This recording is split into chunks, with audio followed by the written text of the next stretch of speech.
credit card. No. Yeah, really. I see your number. Shit. So I'm not gonna. Hey everybody! Hey, Welcome to everybody out there. Boom Addiction. I hope all of you are doing well. We are in the middle of Chris purchasing comics. We're feeding the addiction. So I apologize. I had put the label I buy variants prior to all of this, But but Ed so encouragingly. Oh, there's sales tax on this too. Jeez. because of where you live? Yeah. Is what it is. So it's what, between 45 and 50 now total? It was $6.85 for shipping. Oh, That's nice. the Okay. economy. 2 to 7 days. Right. Then sales tax was like $3. So yeah, it's still right under 50. Right under $48. Yeah, just under $50. So that's still good compared to those prices you were seeing on eBay. Oh, that's $65, $70. Yeah. Yeah, man. Yeah. Oh yeah. So now, what we're talking. You gonna get this and turn it around, man? You gonna flop this? Oh God, no. I hope not. I don't do that. I'll never show you another variant again if that's what you're doing. You do your own legwork. That is not a thing I do. Or not flip. Sorry. Yeah, flip. I don't flip books. I did a long time ago, but not Boom stuff especially. I don't do that. Now if somebody I know is like, hey, I can't find this book and I've got an extra copy. Right. Yes, I will definitely. That's a little different, yeah. But yeah, if it's like, okay, for example, speaking of Sirens of the City, number one, I made a comment on Twitter last night. Hey, I just walked out of the comic shop and bought a bunch of. Hey, it's Steven. What up, dog? What's up, Steven or else? But so anyway, so I said I bought a bunch of Sirens and I was missing the one per store and the full variants. Now I purposely didn't buy the foil ones. They had a couple. I bought 5 other books. It's like I didn't need to buy that one. And so I got home. I was just going through my league of comic book geeks and saying, all right, I've got this book, I've got this book, I got that book. Yeah, I actually did get the one in store. They didn't do anything special with it. They just left it on the table. So I just bought it for cover. I bought it for cover price. Yeah, they didn't know. Okay. Yeah, I was like, oh, because it doesn't. Well, the thing is, I don't think it's a one per store. I don't think it actually said. It doesn't say that on the back of it because they used to. That's what I was looking for. Right. So yeah, but it just says retailer. What does it say? Like unlockable or something like that. Okay. So yeah. Now, I still could be wrong, but everywhere that I've looked for this particular cover. Hey, Doug. Yeah. So this is the one I'm talking. Oh, you can't really tell because of bad glare.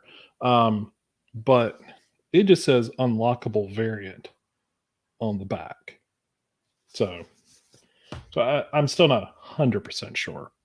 Hold on, let me finish my purchase. Absolutely, grab it before somebody else grabs it out of your cart. Got everything. To update Stephen and Doug and anybody else out there that just hasn't chimed in, I turned Chris onto a book that he's able to get here about half that he's been able, half price compared to anywhere else that he's seen it so far. So sale is complete. He decided to go ahead and pull the trigger on that since it was half of what he is seeing, and what he is seeing is quite a bit. So yeah, I can't buy any more books. I've officially. That's it. Yeah, that's it. That's all I can Terry, buy. Doug, hello, Steven. Everybody's yelling at everybody.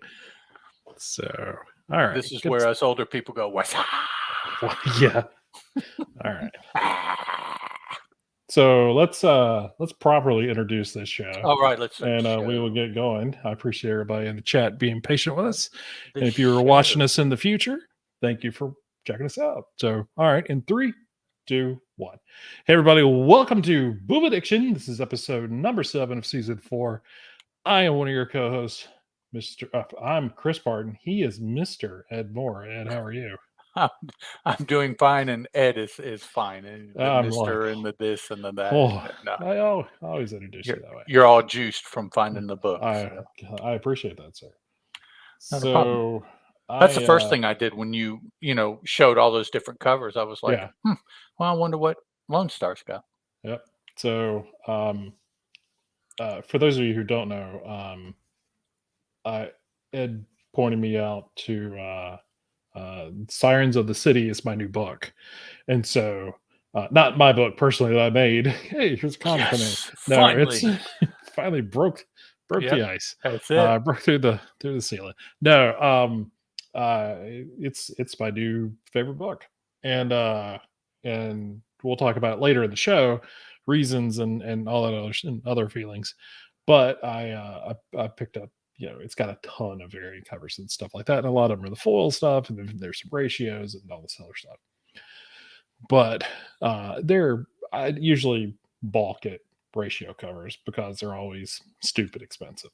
Yep. And Ed just happened to point out um, one in particular, the David Mack of all covers, the one in 75 for it, at a shop that he and I frequent online, and it was like half Yep. half of what At, everybody else is selling it at for. a premium discount. Oh, so Chris could not pass it up. Although I'm not going to regret it, No, but it's just don't like, regret it. but it'll just be kind of like, oh, there were other books I could have bought. Oh well. Not like that. Not that No. you can hold on to and think in 6 months, man, that's $150 book. Oh, it's easily going to That's be that. Yeah. that's cool, so yeah. Yeah, because I mean, so part of the news we'll get into, and we'll go ahead and talk about it, Sirens of the City's already hit sellout Yeah. level, and sold out at Diamond and Lunar, or whoever's distributing the comics these days. Yeah, really. They just sold out at the distributor level. Your comic shop may still have copies. If that's the case, I would highly recommend go check it out. But because they sold out, they're going into second printing, and so when you go into second printing, some of those higher in ratio covers, they tend to get a little more expensive, and that's why I don't typically buy them, because I can't justify that to myself. This one, on the other hand, I would have felt bad not getting it. So been a very depressed show. Hey guys, how are you? So I couldn't do that. We all could have caught you Eeyore then. You could have, yeah. So on a side story kind of thing, because Ed, you had asked me to talk about it earlier in the week. So I go to work on my office. My company does hybrid schedule, so we all have to be there on Wednesdays. Other than that, your department kind of determines what days you come in. Most come in at least 2 days out of the week, some 3. A lot of them really just one, just come in that Wednesday and then work from Wow. home. Okay. Yeah, and I think that has a lot to do with some of the roles that they play, but Okay. it's got nothing to do with me. So I have been off and on lately, but this week I was like, all right, I'm gonna go in Monday. I got a lot to do. With the 4th the week before, I had a lot of deadlines that same week. I was really just like, I need to go focus. And we have the new puppy and everything, and being here at the house, mess with the dog. I was like, I need to focus. So so I go to the office, and sometime in the morning, my wife had posted on Facebook that an owner of a coffee shop was wanting to sell their coffee shop, and they were like 15 minutes away from us, 20 minutes away. And so I just happened to see it because my Facebook notification popped up. Hey, Karen shared this thing. So I go and look at it, and It's like, oh, cool. And it's like, we may as well, kind of thing, being funny because it's part of the 5-year plan to own a coffee shop. And so she texted me and she's like, hey, you want to buy a coffee shop? And I was like, yeah, let's do that. She had no idea that I was actually going to be serious about it. So I contacted my brother, who he owns a lot of businesses. And so I wanted more get his opinion on things, but I also was joking. I'm like, hey, do you want to invest in this with me? And he's like, hey, show me the numbers. It's like, okay, cool. Well, I need to call the lady. Okay. So I'll call a lady who owns it and leave a message. She calls back later. If I totally knew she was screening calls, which totally made sense. Yeah. So so she calls me back, I ask her a bunch of questions, get sell price, get all this other stuff. She's like, all right, it's basically turnkey. It's like, this is what we want for it. It's everything in the store minus a couple of things. She said, I will send you an itemized asset list later this afternoon. I said, no big deal. I said, now keep in mind, I'm probably going to take a couple of days after you send that email to kind of talk about it, family, talk about it, business, that kind of thing. So she gave me the price, sent me the list. It's literally everything in the store. It's basically she could hand me the key and that'd be it. It's name, its logo, its social media, its website, it's the contents, it's all the perishable stuff like the food and because it's got a small deli in there. So Okay, cool. they do sandwiches and that kind of thing. So it's everything. Now the goal, not just with this, but the goal in the future was to open up a coffee shop here somewhere near where we live, and have a comic book and sports card display in there somehow. Okay.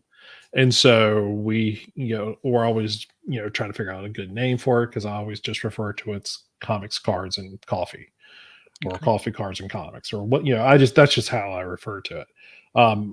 And so, oh, there you Look at go. Doug. Look at Doug. There you See, go. Doug ran a coffee shop for about 8. Okay.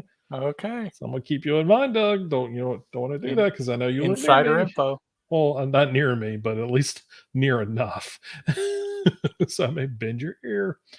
So so so I then tell my brother, "So, all right, look, this is kind of the situation, blah blah blah." He's like, "All right, you need to get the last 3 years of tax returns. You need to get or not salary, the profits and losses for the last couple of years, and this and everything." I said, "Well, this lady's only owned it for not quite a year." Ooh, wow. And he was like, "Ooh," and I said, "Yeah, and the people that she bought it from only owned it for about a year, and then the people that they bought it prior to that had it for a couple of years, but they sold it within a couple of years." And he was like, "Those are massive red flags." I was like, "Yeah."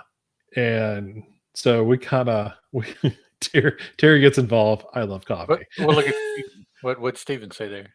Oh, I've been in a coffee He's shop been in a before. coffee shop. Yeah. So everybody has a role Right. here. We So all have our touchstones here there you for go. what you're See, going that's through. Yeah. that's a good thing. I appreciate everybody being involved. So anyway, so we passed on it because Okay. the red flags were too much. The space was nice, the location great. We were a little concerned. We had a lot of concerns. I don't want to go over those on the show. Right. But we just had a lot of concerns. And so and that's a major purchase. It's a major, I mean, that's like, Oh yeah, no doubt. that's more than buying a car, That's a life changer there, yeah. man. So, and if I had known Doug had, ran a coffee shop for a couple of years, I should have called him first. That may have changed my decision. But Pretty quick. and the fact that Steven had been in a shop before too, I mean, Well, there you go. Yeah. I mean, that's all I need. He's someone who's run it, someone who's been in one. And then Yeah. Terry loves coffee. So She could tell you what kind of I've got coffee every you should have. component. I've got the person running it, the person going in there, and the person who loves it. So if I can just find like a bunch more of those. But anyway. But yeah, not this time though. So not this time, unfortunately. Or fortunately. yeah. So we'll so it's still in the future. So you'll definitely hear about it here on the show. The Cool. closer we get to that kind of stuff. But yeah, that is the goal, is to eventually open up coffee, comics, and cards. And Ed loves sandwiches, so there you go. Terry's Yeah, but Terry's see, that's it. Yep. bringing you in. Now, if I can just get all of my internet friends to come hang out at the shop There you go. on a We could daily record a basis. podcast there. It's Oh, yeah, dude, man. there's all kinds of things. I even was like, okay, what's the Yeah. size of your office space? Do you have storage space? Do you have somewhere for, all this stuff is Yep. already going on. There you go. And my wife was just like, because I called her up after I talked to the lady, and she was like, oh my God, you actually talked to her. You I was you, just like, you checked yeah, into yeah. I said, you did the wrong thing. You gave me a distraction it. in the day that I needed no distraction. Yeah. And my brain, because it loves distractions, fed into It that. ran. Oh, I So know a good name. You could call it Pardon the Interruption. that has Yeah. been See, suggested see. many times Uh-huh. too. Yeah. Yep. Chris's coffees, cards, and comics has been Okay. mentioned, or some See, iteration of that. The four Sequad. C's. Yeah, or yeah, what was it? C squared or C cubed or whatever. And Yep. I'm just like, no, that's too much math. C times C cubed. C dot C cubed. Yes. Yeah. I was like, nobody's gonna know what any of that stuff means. Uh and Steven agrees, coffee, cards, and comics. That's a great name. I mean, it's Chris. yeah, and yeah, Chris. Yes, thanks. Yeah, Thanks. I all the appreciate you throwing that. alliteration there. Yeah. So and that's also been the hesitation with getting like the business license. And even if it's an LLC, it doesn't actually have to be that business. The LLC can hold any kind of business, but Right. that's not the way my brain works. So until one thing goes into the other, yeah. So anyway, so that's the long story. No coffee shop this time with comics and cards in it, but Okay. it is coming. Just But okay. when it is, There- because this summer we were supposed to open up the comic shop. That was the plan, and it changed the more I kind of stepped back and like, you know what, I really want a coffee shop. I really want everything, and I want a unique. Okay. And that's not unique. There are several comic Yeah. shops that I Yeah. know that do coffee, that have a legit coffee bar, and so what I was trying to do is create a coffee shop that actually had comics in it and cards, and not like, I don't, as much as I love back issues, Lord knows I love me some back issues. It wouldn't have a ton of back issues and stuff like that. Not at first. We'd kind of build toward that. We have long plans. Stephen, my fantasy comic shop will be called LCS LLC. That's perfect. Could be LLC LLC LLC. Where are you going? Down to LCS. Yeah, exactly. Yeah. Yeah. Or I it's have an the LCS. Stephen could say, I have an LCS. there used to be a place in or it still exists.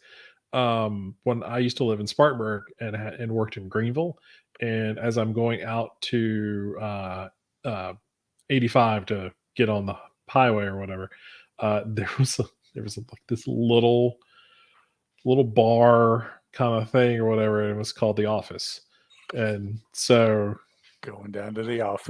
I'd go to the Yeah. office. So I There you always laugh go. at that kind of. Yep. That's perfect. So That's a little clever there. all right, I got to close that website that had those comics on it. I don't want to look anymore. I will show everyone the book, whatever, probably next episode. I don't know. It'll probably Uh, ship out in the next day or two. Might get here by Thursday. that might be pushing it. Yeah, Definitely two yeah. shows But from now. I'll be sure to show everybody that when we get it. So, all right, enough of all that goofiness. That was a good 20 minutes of me goofing off. All right, let's jump into some Boom Studio stuff.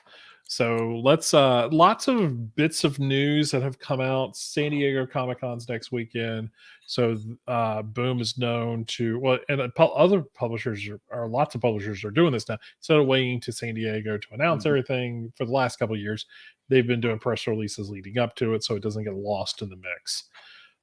So obviously Boom's doing the same thing. So a couple things on Boom's website, they actually launched a new sort of interview series. It's just text series. It's not like a YouTube thing, where they take a creative team or writer artist or whatever on the book. This particular one's just the first one has the writer and the artist, but it's called Take 10 and has a very familiar logo that looks like the 10th anniversary stuff. I actually saw a bunch of those covers 10th anniversary covers. at the shop last night. I Those are did not awesome. buy them though, Oh yeah, but those they are. are on my list. I was like, oh, those are awesome. But yeah, so they spoke with Joanne Starr and Gary Randolph.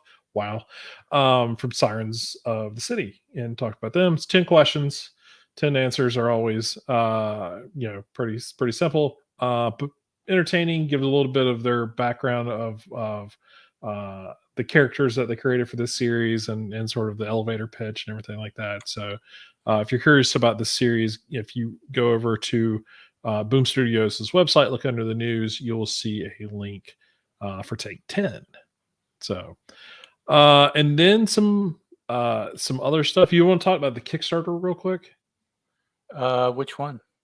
Oh, the The one Labyrinth that you one. have here. Sure.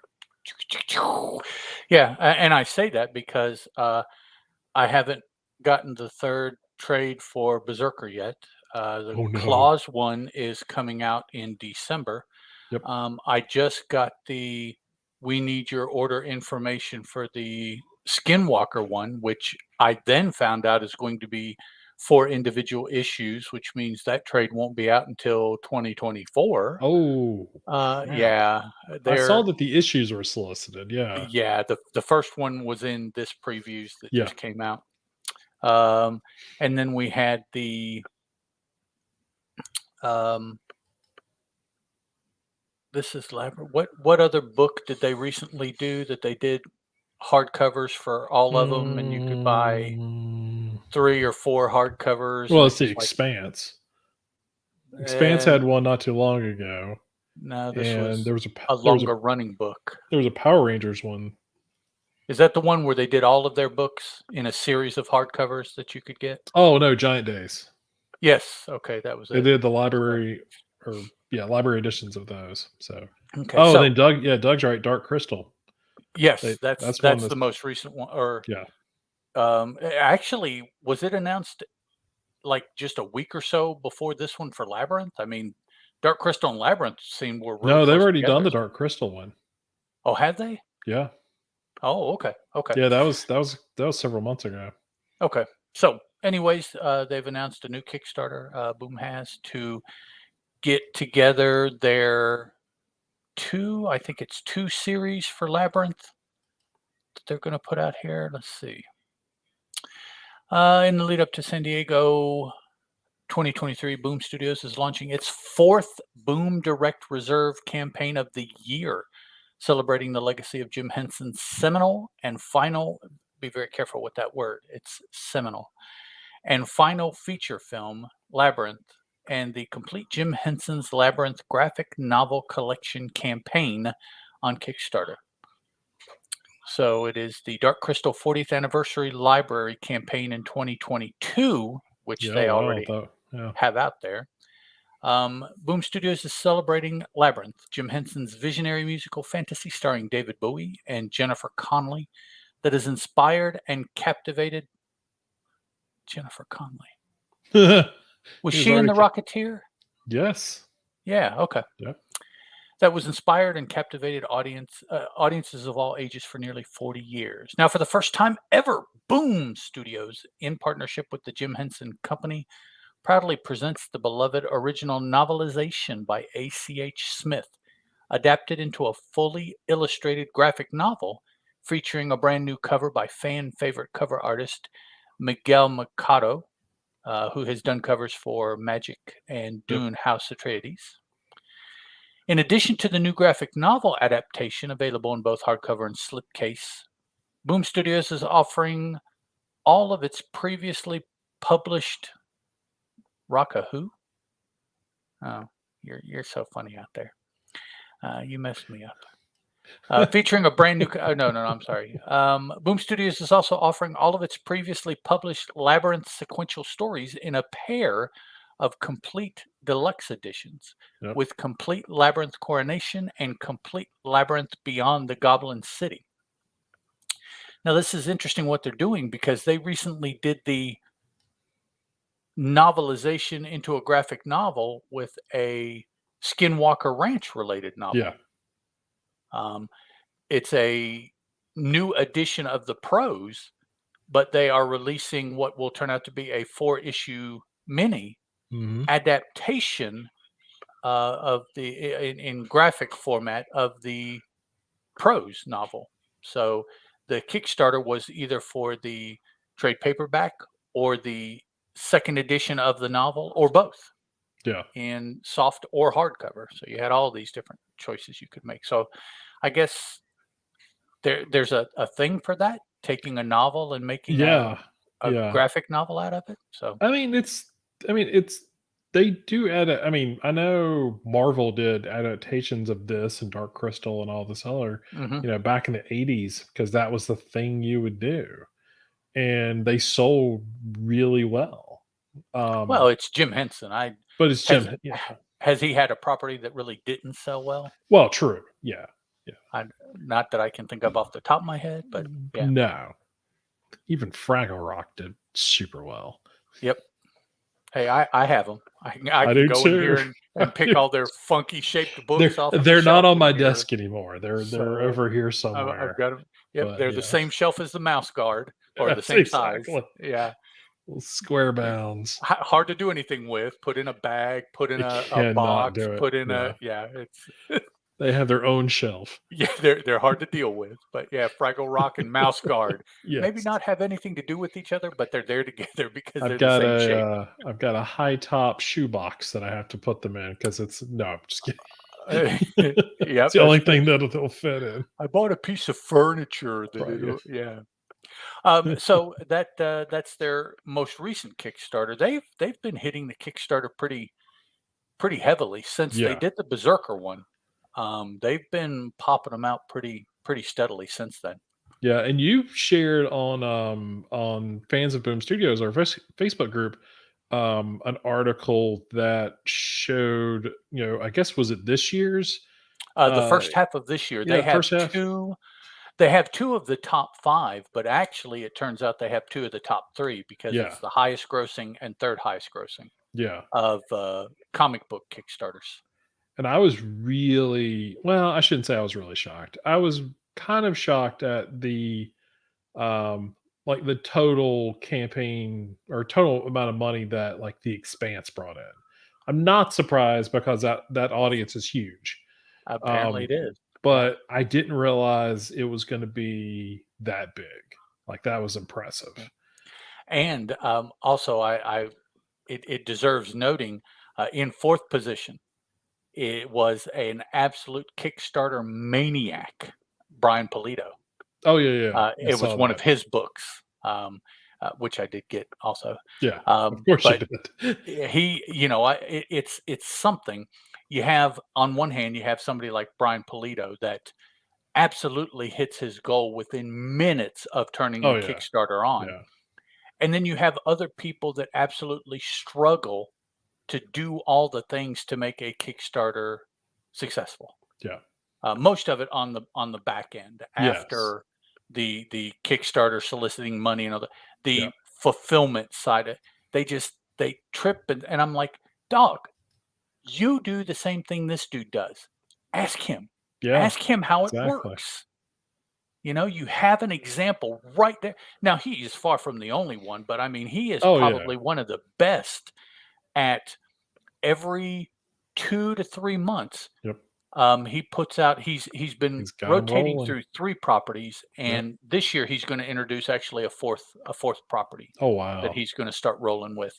But yeah, I mean, he's just Mm. a machine with it, and it's like, there's your example. Yeah. Now, no, you're not gonna make $780,000 on your Kickstarter. Oh sure. Yeah. Okay, but the process, the machine is exactly the same. Oh yeah. Exactly. Yep. And yet these people struggle, and I'm like, you have to know somebody who knows Brian Polito. Oh yeah, yeah, and you can get in his emails and ask him, yep. and I would think from what I've heard that he would be pretty easy, as far as working with somebody on that. Well, Oh, I would here's what think I so. do, Yeah, and here's, but because sorry. that's the thing about Kickstarter. There's some folks, not to get on a rant here, but there are some folks who look at Kickstarter as a competition, and then there's some people who look at it. I just want to sell my books. I have my audience. They know where I am. They Yep. know when I put a book out. That's all it's here for. It's self distribution. And Because a lot of folks make their goals small enough so that they hit it because they know they've got the book done, the book's ready to go. They right. just need to let their people know, their fans, so that they can basically purchase it, Yep. and then get it sent out. Yeah. Yeah.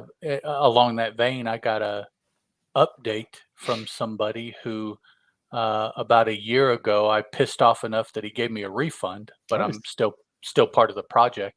And it's only 5 years late. And he put out an update today that, he's chugging right along with. I'm like, I got okay, one dog. for yeah, I've got and I feel like we talk about these things like every couple episodes. Yeah. But yeah, I got an email for one of my Kickstarters that should have delivered a year or two ago.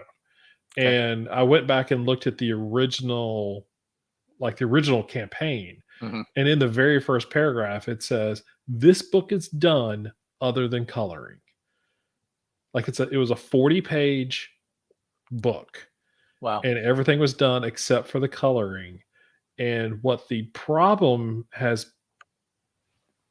is was the printing, and then they just didn't organize how they were going to distribute it. Okay. Like they were like, "Oh, we're going to just put it in the mail." Right. Okay.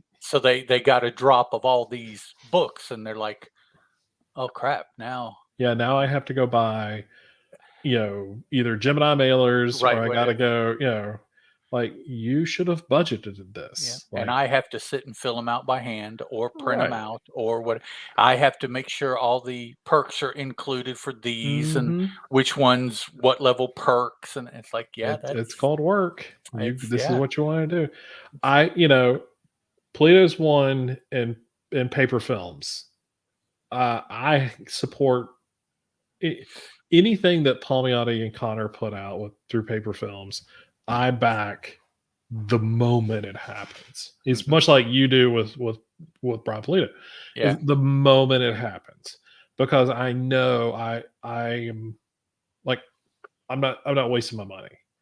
I know yeah, I'm going to get a good product. I know I'm yep, going to get it on time.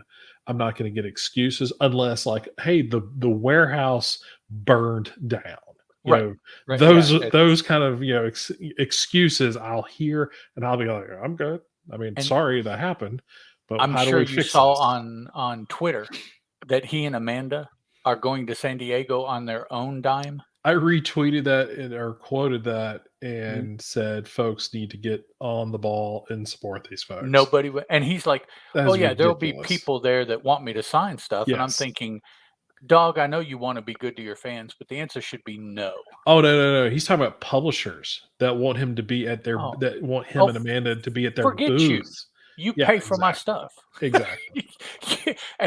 I'll work for you when you Right. pay for my stuff. That's, Exactly. yeah, But yeah, almost, 6.5 grand to get the two of them to San Diego. Yeah. yeah. Okay, sorry guys. Crazy. All right, let's But see. yeah, so huge labyrinth Kickstarter. I I I really it's a g I never came back at any of these things because their Yeah, tiers are so it's not it's the price, yes, but it's the volume. Like the price makes sense, and a lot of times to the volume of stuff that you're getting. right, So, like, if you're just wanting a PDF or something like that, the price is low enough. Yeah, it all makes sense. But if you're wanting to get the hardcovers and this, slip cases, which I'm not too concerned about the slip cases, just getting the books and stuff like that. But yeah, it's literally the volume of material that you're getting causes the price point to be out of where I'm comfortable spending money on. I would, if I had the expendable cash. Oh yeah, every day I'd be backing these things left and right. Yep.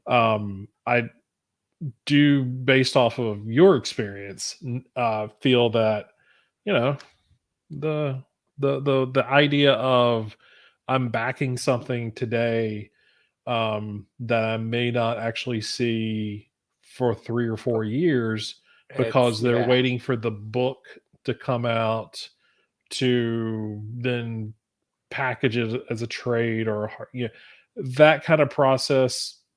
I'm not a big fan of. Yeah. But this kind of stuff with Labyrinth and with Dark Crystal and even the Power Ranger stuff, that stuff's already there. It's already done, published. It's already out there. The files are in the computer. Let's just print Yeah. it and let's just Yeah, make basically, they books. just have to make the book. Yeah. So All the I don't think material you're is going to already have there. those issues with something like this. No, With Berserker and Expanse and the Skinwalker Ranch and Skinwalker stuff like one. that, Yeah, yeah, yeah. you're going to end up having those that Well, huge wait even time. the Berserker, this third trade is Oh, it longer. just got solicited in Yeah, it's previews. longer than the other two have Yeah, I been. don't So know something what the else is deal going is with on. that. I don't Yeah, know. I don't know. like they needed a vial of Keanu's blood, and he just didn't want to give it to him. I don't know. Well, I don't know. Better be careful with that because then another Keanu will grow. I Oh, mean, that's that's true. Yeah. it's the whole thing behind So it. But let's see. A lot of road to San Diego Comic Con type stuff that they've got announced. They've got if you go to their website, they've got stuff about their panels and their signings. They did announce the final chapter of Saladin Ahmed and Sammy Kiviela's Abbott Cabelia. series, Mhm. which I can't remember the last time.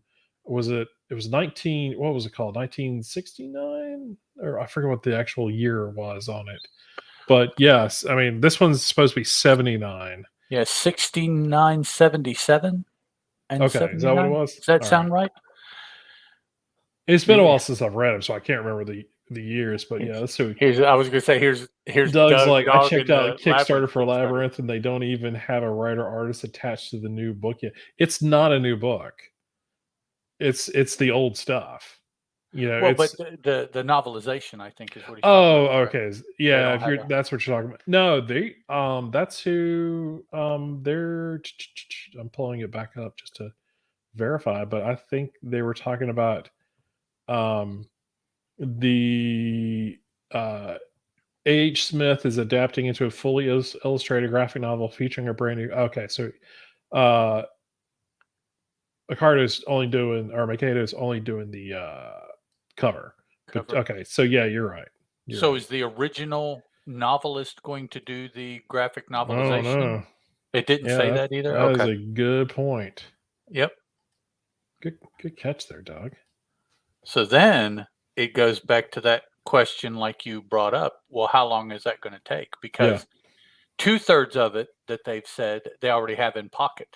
yeah, But this one third, if they don't even have an artist attached to it, my yeah. question is, has it even started yet? I don't know. I might have to reach out to Boom and get some And clarification on that. with a graphic novel like that, it's going to take a little while. Oh yeah. That's Oh, for sure. that's not a short-term project. So Yeah, you don't do that in a week. no, no. uh, so, but yeah. So yeah, we've got the third miniseries, Abbott miniseries announced. We'll talk more about that probably next month with previews. And then all of today they announced all the con exclusives. Um, there is a crazy list of stuff. We can't go over all the stuff just because there's just so much. But They also dropped a video on their YouTube channel that's what I where was they getting ready to talk about say. all Yeah, those. yeah, Boom Bites yeah. So is yeah, the short one. So if you go to Boom's YouTube channel, they will have a new thing called Boom Bites, and yeah, you're right. They went through all the con exclusive stuff. They'll be distributing these nice pins, so you can get those for something as killing, as well as mech cadets. This is new for them, so if it goes well, I'm sure they'll do more of these in the future. Um, but they've also got, outside of just having the con exclusive variant covers, they'll be bringing their own website store exclusives that they're selling. Um, I did see in that video where I told you prior, I was going to kind of stay away from the something is killing, exclusives and everything. And then they shared that black and white one with the gold emblem in the cover, and I was just like, Hmm. and they're only selling 10 of those a day. A day. And I'm Yeah. like, oh, I didn't even look to see what the price was on it, but I was just like, oh, that's gonna be super rare to find. No doubt. Um, but yeah, I mean, it's a lot of fun stuff. It's one of those things. I always talk about, oh, it'd be cool to go to San Diego. I would spend. It'd be a horrible place for me to go. Like I would be so broke, You end up not from just spending getting more there. money on stuff than it took to get there Oh yeah, like and I'd have to stay. buy another suitcase. Yeah. So, but yeah, they've on their website and in that video, they go through a lot of the stuff. Again, there's a ton of something is killing stuff, a lot of pen and ink stuff. Sirens of the City's got stuff. Power Rangers has got some stuff. A lot of stuff. Variants and stuff. Berserkers, same thing. They've got their exclusive soft covers for Grimm and Briar and Stuff of Nightmares and Mech Cadets and Once Upon a Time at the End of the World. They've got the Something is Killing masks. I talked about the pins, and they were sporting in the video. They were sporting some of the new baseball caps Caps. that they'll Yeah. have. So, I think before it Streets, they've got copies of the second Bermejo book. What was the title of it? oh, Vicious Circle, Yeah, they've got issues 1 and nice. 2, and I don't think 2 is dropped yet, has it? It should here within the It's next supposed to be in the next week week or or two. so. Yeah, Yeah, yeah, but so that'll be actually your first chance to get a hold of the book will be at the convention this weekend, yeah, I think so. Yeah, which unless I they guess is today. Did it start today? Thursday? no, it's next week. Starts next week. Oh, is it next week? Oh, okay. Yeah, yeah, Well, then I bet they come out Thursday and the yeah. convention is that week. Yeah, so You almost threw me off there. I was like, "Holy cow, is it? Oh my god, I no!" So yeah, I no, because they would have been doing the boom bites from the floor because they uh said they're going to be doing that's right. They were going to do that. a lot of coverage from the floor. So, but yeah, lots and lots of good stuff that happened this week. A lot of good announcements and everything as we build up towards San Diego. San Diego.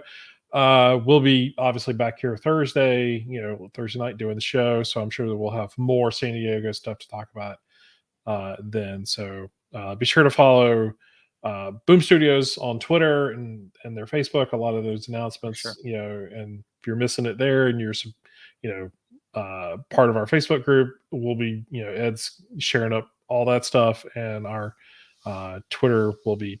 I'll definitely be talking about stuff on Twitter and all that. So good stuff. Just an exciting time to be a Boom fan.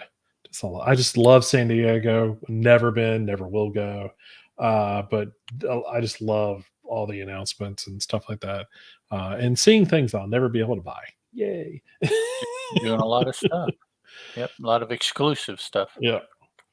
All right. So we're going to do two major things in this episode. We're not doing FOC. We're not doing new releases and stuff like that. We're going to substitute the previews and solicitations for September 2023. We're going to talk about those, and then we'll talk about some books. We'll see how much time we have, which books we cover. So we'll try and cover as many of them as we can. So let's do this. Oh, that's good enough. We could do that. This is a PDF I'm showing on the screen. If you're watching us on YouTube, if you're listening to us on the podcast, apologize. This is the visual part of the show. Yes. We'll do our best to sort of describe it, but the PDF that Boom sent out to press and media is just the pages from the previews catalog. Right. So if you've got a hold of that, then you're good to go. You can just follow along with that. So we'll just we're not going to go and hit every book. but I definitely want to make sure we hit some of the new books that are coming out, some of the collected editions and stuff like that. The very first thing that they've got, well, the very, very first thing we'll talk about in a little bit is the rare flavors. It's the new Ram V Felipe Andrade book, which the creative team, behind Many Deaths of the Little Star, this is their new book. So it's weird. It's so weird sounding. But we'll talk about it when we get to that page. So the first big book, the gem of the month from Diamond, is Coda #1 of fives, the sequel to Coda that came out several years ago. The or the big deluxe edition came out a week ago, A week or week of two. July 4th, I think. Um, Now that's really weird because my comic shop says on their order form it's not supposed to come out until August. But if I got on Amazon, it said it came out last week. Mm. So Hmm. I don't know what's up with that. Um, Maybe one is one supplier and that's they've all a good come through point. the other. That's a good point. Didn't think about Um, that. who is it? Luna, um, We'll Diamond, see. and Penguin Random House? Yeah, but Boom So does everything through Diamond still. everything through Diamond? No, they don't do their books. Their collected editions. I think that goes through somebody else. Might go Good. through Penguin. Yeah, maybe. So, Simon Schuster, maybe? maybe, okay, Because I yeah. know So Humanoids goes through them. Anyway, um, but that is a good point. It could just be a different distributor. So, mhm, but yeah, so this is a 5-issue miniseries. And just sort of, I guess, picks up now. I am curious because the deluxe edition has a alternate ending that wasn't mhm. in the comic book. Now I don't know how that plays into this miniseries, or does it? So I'm kind of curious to read the deluxe edition um, before I read this. So If you've never read Coda, just think alien space elves, yeah, and I think that'll kind of put you in mind for what this is. yeah. And the funny part about this is our lead is not some big um, warrior or king or something like that. He's a bard. Yeah, That's all. he's he's just a level above a dude, Yeah. so he's very relatable to most of and us. they do speak weird. Yeah. Yeah. They're colloquial. The colloquial aspect of their language is their own. Yeah. It's very different. Let's see. Here's a couple. This is incentive cover by Tony Infante. Some Infante, some Infante. interior work. The colors on the original series were amazing, and just more of it here in this next Mhm. series. So lots of good stuff. Yeah, to me, that was um, personally, that was the bigger draw. The Mm, story itself, I didn't mind. The prose aspect of the story, I had difficulty with because it was different. right. But the artwork was just like, dang. So between being able to get a grasp of what the story was and the artwork, I was happy to go Yeah. through the story as it came out. Yeah. But I will say the prose aspect of it was difficult for me to assimilate. Well, yeah, I mean, anytime, like you said, you create new character languages and stuff like that, and then you sort of give it in huge chunks. Mm, Yeah, I it, mean, yeah. it's difficult because you're just not. It's like the first time I ever read anything Tolkien. You Well, know, yeah. That's yeah. it took me and this was first time I ever read The Hobbit. I was young. I was probably under 10, probably 8 or Okay. 9 when I read it. Hmm. So I had to read that whole thing not having a clue what some of those dialects and some of the uh, words were that were specific to whatever that race was, Right. that was Yeah. speaking at the time. So yeah, it's very similar. Well, Yeah. there are people that are completely taken out of the story by trying to read Thor speak back in the Oh, day. for sure. Yeah. He doesn't speak like that too much now. He does some, No, but it's but still. yeah, that whatever that is, Elizabethan English or whatever you want to Yeah, it call didn't that, quite make it's sense why he spoke that way, it, but yeah. yeah, I've heard a lot of people complain about, well, I just can't read him because I'm like, yeah, I feel you. Yeah, it's understandable. So Rare Flavors, number one of six, a gem of the month, written by Ram V, illustrated by Felipe Andrade. Tons of covers. Uh, it is, let's see, discover the tantalizing tale of Ruben. I can't read, my glasses Bach, won't, yeah, won't let me see Baksh, that. Bach, Uh, a demonic Rakashas Rakshasa. Rakshasa? What is Rak that? Or do you know? I don't Rakshasa. know what that is. It is a particular type of creature from mythology. Okay. I'm not sure. He says, with a down to earth dream of becoming the next Anthony Bourdain. Um, Um, all right. Sanskrit, Rakshasa, or Hindu. So Okay. they're leaning into Hindu mythology with this one, Okay. similar to what they did with Layla Starr. Cool. I guess that's because Ram V is a writer. I guess perhaps he has an affinity for that. I don't want to Could be. be, Yeah. Yeah. I you don't know, know. say anything unfair about him. But maybe maybe that's why he at the very least has an affinity, I guess, for Yeah.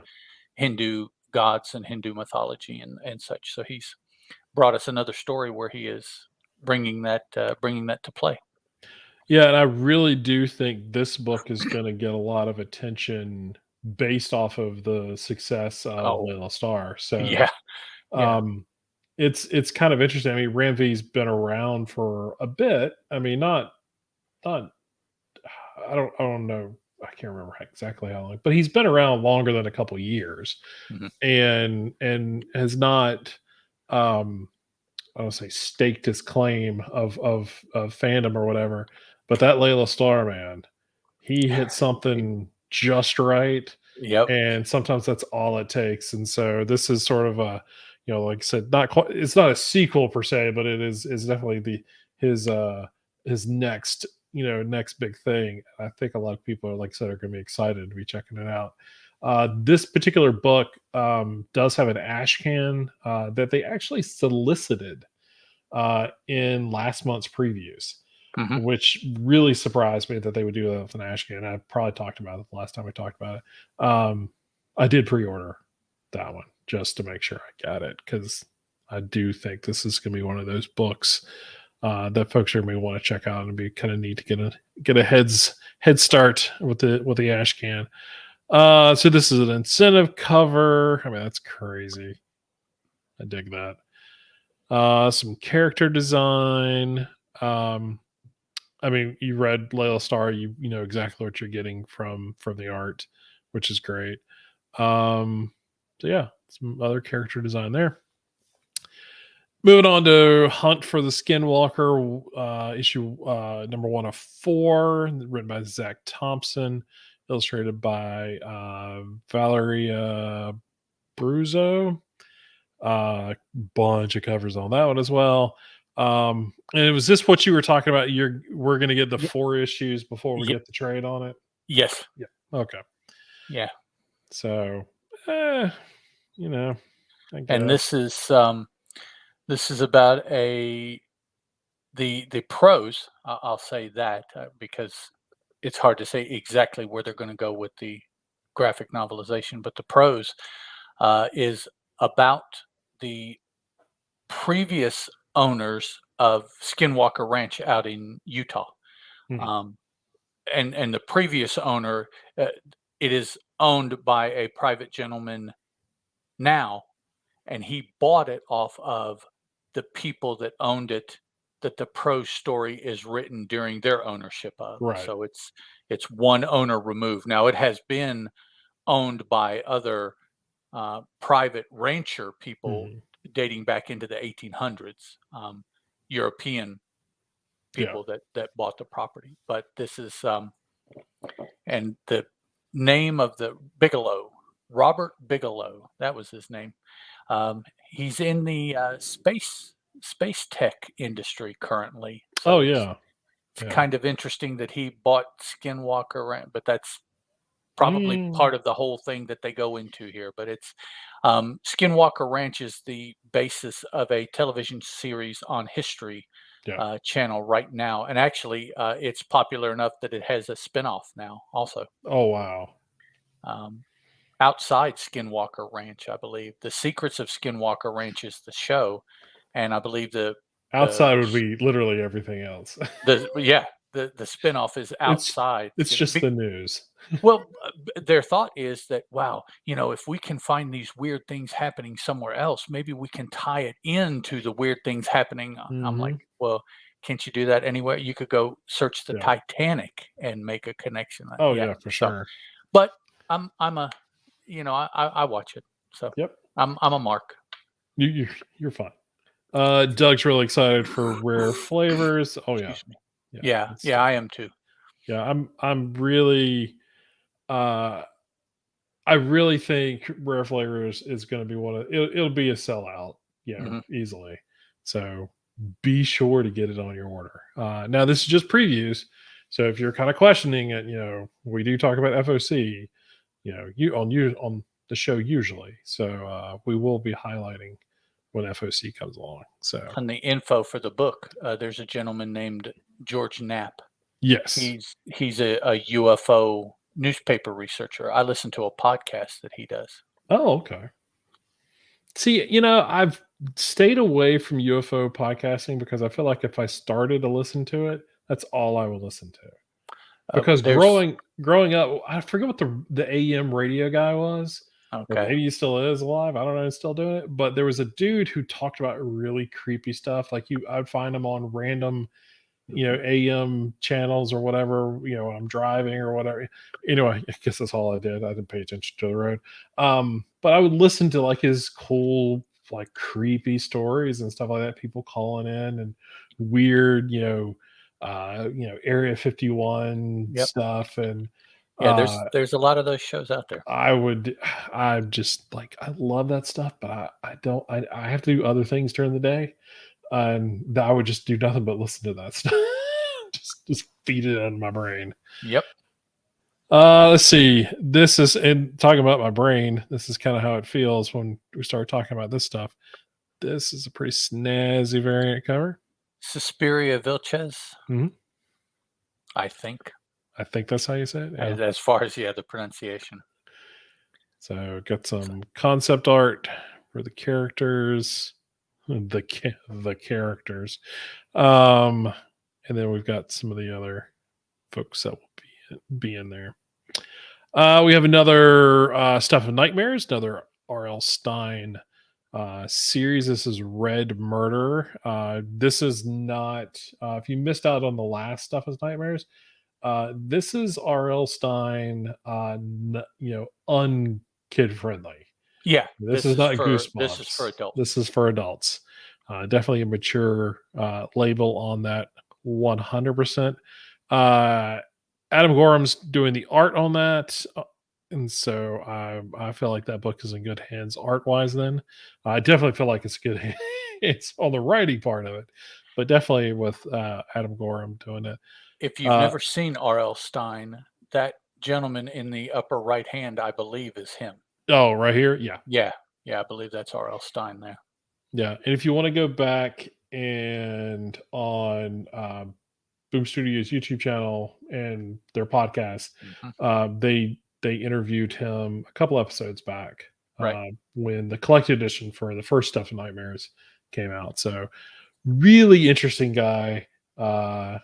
He would definitely be someone, just the stories he could tell you just of TV and magazine stuff, because both he and his wife are publishers for Mhm. magazines, are involved in the publishing of a lot of kids magazines and stuff like that. Yeah, So what did she publish? Was she I publishing for forget what it was was. it Pizzazz? One of them, I think, I don't remember Yeah, off the top I of my don't but head. it was a But very yeah, like one of long-running them kids did magazine. one, and then the other one did like the competing, Yeah, yeah, magazine or like highlight or or whatever. I yeah, forget what it was. Pizzazz, yeah. But yeah, Dynamite it was kind of magazine. interesting. And then his whole story about Barney is hilarious too. Yeah, So yeah. Yeah, he's been around for a long time, done some different stuff, so yep. he would make for a very fascinating conversation, I'm sure. And I've seen the solicitations as far as I mean, look at all the variants on this thing. It's like a freaking it's insanity. Um but we get like the book cover variants, obviously. We have to have those. But oh, they don't have any. I mean, you get this awesome Francavilla, uh Yeah, Francesco Francavilla uh cover. So, and he's got a couple of them in there. You've got a glow in the dark cover from Adam Gorham. uh Lots of incentives and stuff like that. Folks just want to be involved, in what Stein is doing. So it's kind of neat. And then we get a new Firefly miniseries, Fall Guys, number 1 of 6. This one's written by Sam Humphries, which is interesting. He hasn't done any of the Firefly stuff in the past. I don't think he has. Now that I've said that out loud. But yeah, so it'll be interesting to see his take on it. We got Jordi Perez doing the art, and then we've got again quite a few of the variant covers and stuff like that. Um, so yeah, what seems like an easy job in town for half the crew is primed to turn sideways when feds, uneasy locals, and high-profile politicians get into the mix. So just a normal adventure yep. with the crew. So that's always good. The typical space western kind of And I stuff. do like that they're doing it as a mini series. I did enjoy the last ongoing series that went like 12 issues. Um and I didn't read a lot of the previous one that went 20 or 30 issues. But I do like the idea of sort of doing these mini series of it. Tell a confined story, get in, get out. There'll probably be some sort of through line, or at least continuity that they have to keep up with from miniseries to miniseries. But you don't have to do an ongoing series and have to take breaks and stuff like that as you get issues. And just tell 6 issues, and while this 6 issues is going on, you get another graphic novel being put together, another one shot or something to that effect. And you just kind of keep the stories going, a very Hellboy-esque, although Mhm. it's hard to even say Hellboy format anymore because there's so many people that are doing it. Right. But it definitely got its origins somewhere along those lines with Hellboy. Observation about the Ariel Olivetti cover. Mm-hmm. Dude looks a lot like Green Lantern. Oh, he does. It's crazy. Ah, yeah. See there? Oh, It's crazy. mixing Not companies. not Sorry. that Guy Gardner one though. Not the No, no, no, No. You don't want to put a bowl cut on that one. no. Red hair. That'd be Uh, creepy. And then we jump into all the trades and stuff like that. You know, Again, not going through all of these, because there are a lot of them are sort of the second, third, fourth, sequential stuff. We Here is one of the ball caps that they were talking about having at San Diego. Where at? On down, Oh, down, down, oh, there we down. go. Yeah, yeah, There. yeah. Yeah. So yeah, black on black at Yeah. San Diego. They had a silver. They're gonna have a silver on black one. I don't know. Let's see. Are they gonna? Do they solicitate the Grim hat? I don't think so. Not in this one. No. So they're at San Diego. They'll also have a uh, Grim flat brimmed hat that With has the the scythe scythe. on it. Yeah, Yeah. where the St. George symbol is a Yeah. scythe on the Grim hat. So that'll be pretty sweet. I wish they would get behind Damn Them All more. You know, Yeah. it's past Grim. Um, Cy Spurrier and Charlie Adlard. I mean, come on. There was no merchandise at San Diego for Damn Oh Them yeah, All. yeah. No, or none of the exclusive merch, I Mm-mm. should say. And I'm like, this is contemporary John Constantine. Oh yeah, yeah. That is exactly who this book should appeal to, are And John this is an Constantine A-list fans. creative team too. Oh man, Spurrier and Adlard, yeah. Yeah. Um, Speaking of which, are they getting ready to do something funky with Walking Dead because it's TV anniversaries coming, or the book anniversaries coming up? No. I mean, they're still doing the deluxe series that comes out every other week, the Hmm. colored version. I did get a press release where they're going to be doing another What, reprint of the first issue, but it's going to be a reprint of the colored edition, I think, on in newsprint, newsprint. Yeah. right? What was the book that was going to have multiple creators on it, though? I didn't Weren't they going to see. do something? Okay. Yeah, I didn't see that. Yeah, or didn't read that. Yeah, I kind of keep my head sort of out of the press when it comes to Walking Dead. You know, I'll see a book when it gets solicited or something like that, Hmm. and I try not to know too much about upcoming stuff because I am a big fan of it. I just buy the original series, down buying the deluxe Right. colored edition, and so when there's a book that once it hits previews, then I pay attention to Then, it right. I got you. I got you. because a lot of times I get either too much information, I get too excited about it, and I'm like, oh, I can't wait till this thing comes out, and then it doesn't come out for 2 or 3 years. Right. Yeah. And then I get irritated. Yep. So if it hits previews, I know it's at least close to being real. Doesn't really mean that it's really going to come out.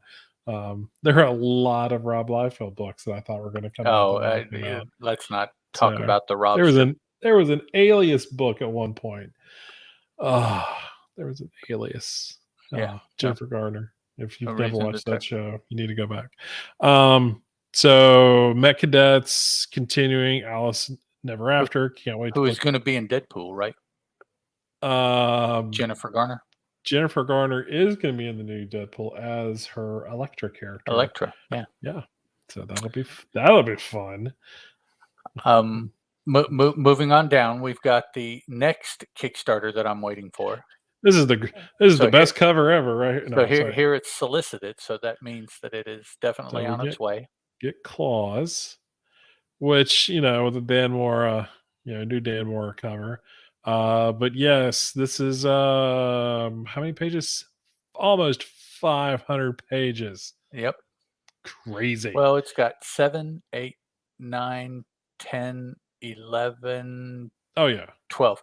Oh, Claus Pen and Ink Edition. Yep, there you go. Oh my goodness. Okay, so okay. All right. And fine. all I that got it over for there. $20 soft cover. $20 is all that's going to run. The soft cover?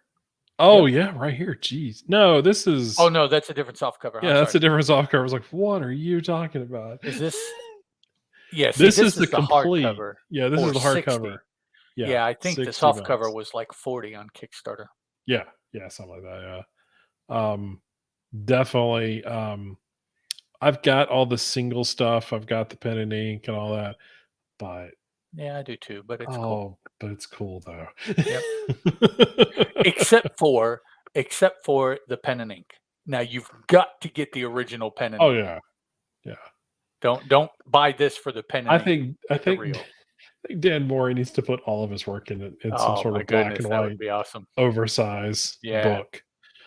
I think everybody would be the better for it, having experienced it that way. Ghostlore Volume 1, trade paperback, gives you the first 4 issues of that. We'll be talking about issue 3 tonight. We've got some other issues here. Let's see. We've got the Mighty Morphin Deluxe range. Yeah, this is the Book 1 Deluxe Edition. Yeah, one of their Kickstarters also recently. So an extra 78 pages from the Claus one, and it will only jump you up $50 or $15. So, but yeah, this is. Oh my goodness, is this going to be the way that I go back and read back issues? It's just getting just this giant deluxe edition book.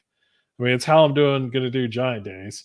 So, I You should get all the individual issues for Giant yes, Days. I know. I'm sure it would be cheaper. It would be, but it's also more my speed too. So it's much as I enjoy a nice deluxe edition hardcover.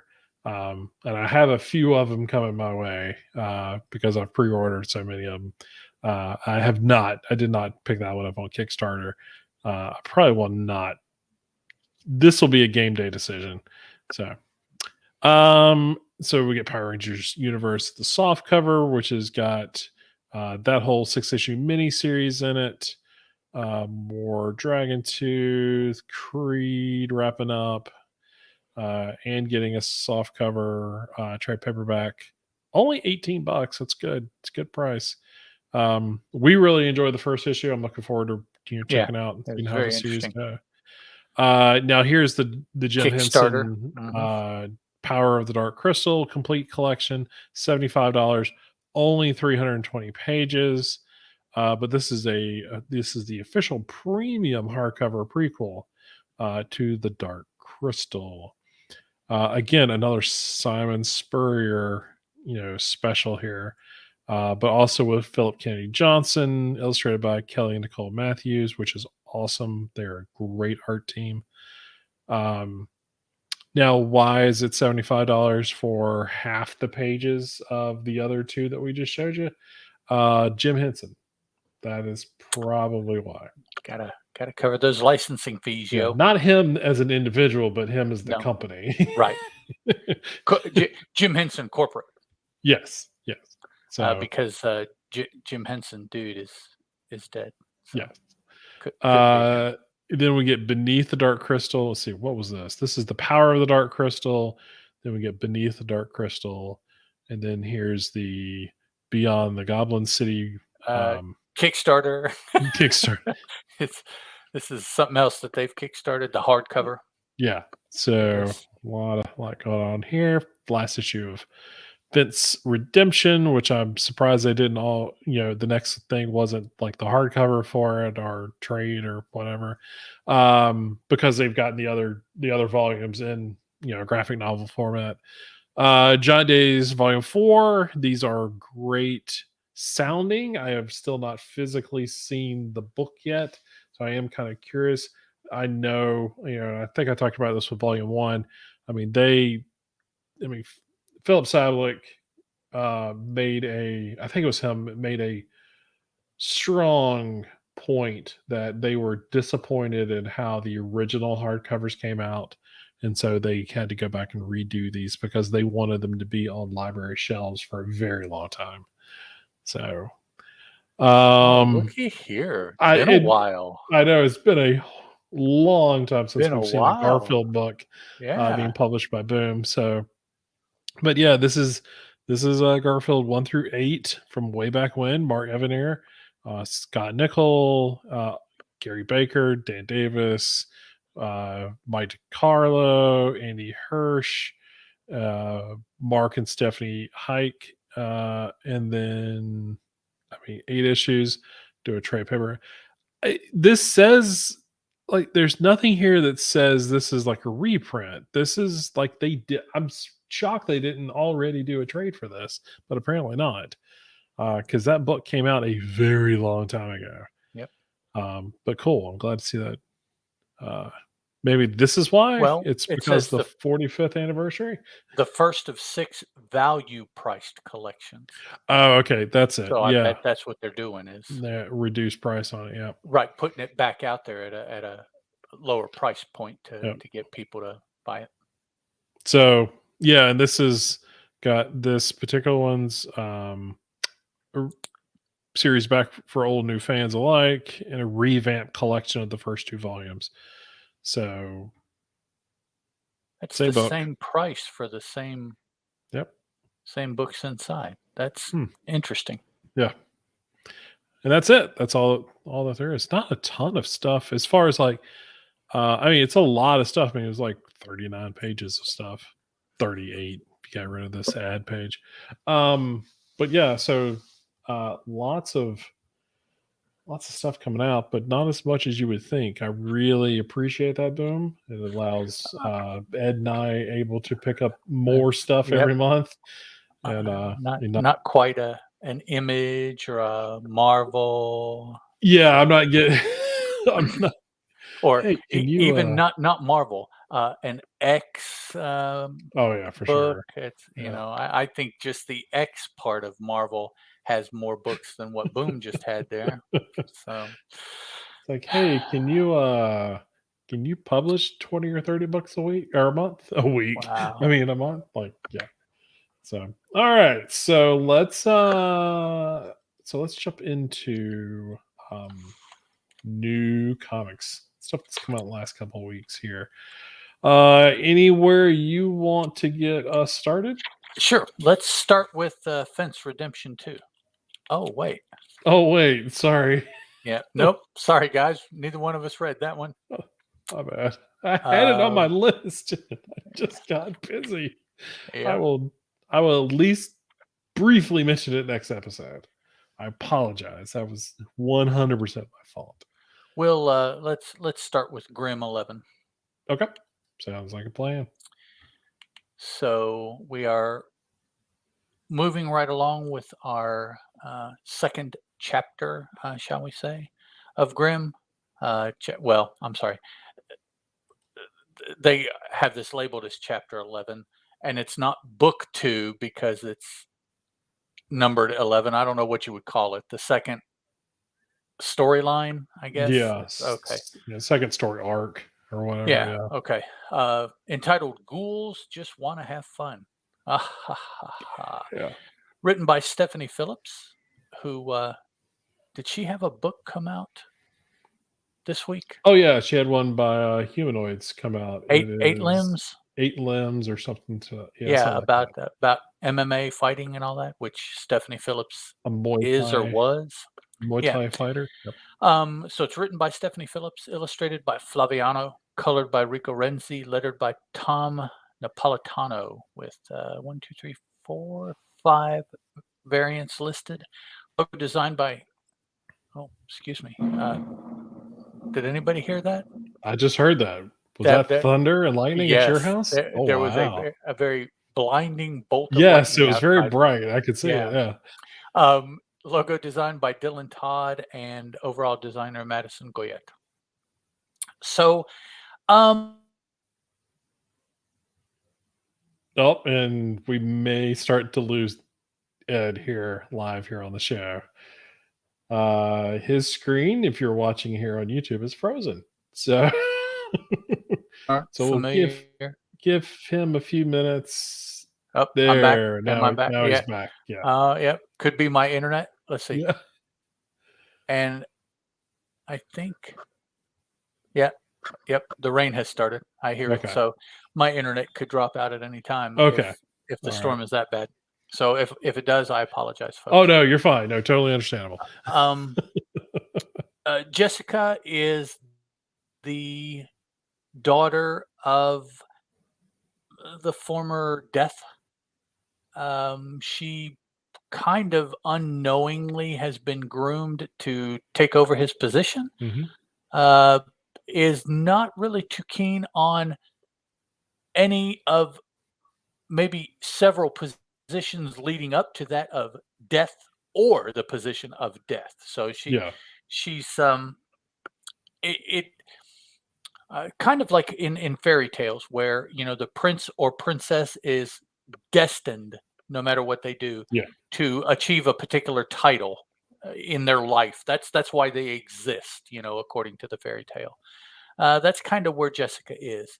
She is destined to take over for her father Death, but she is doing everything she can to not. She doesn't want that life.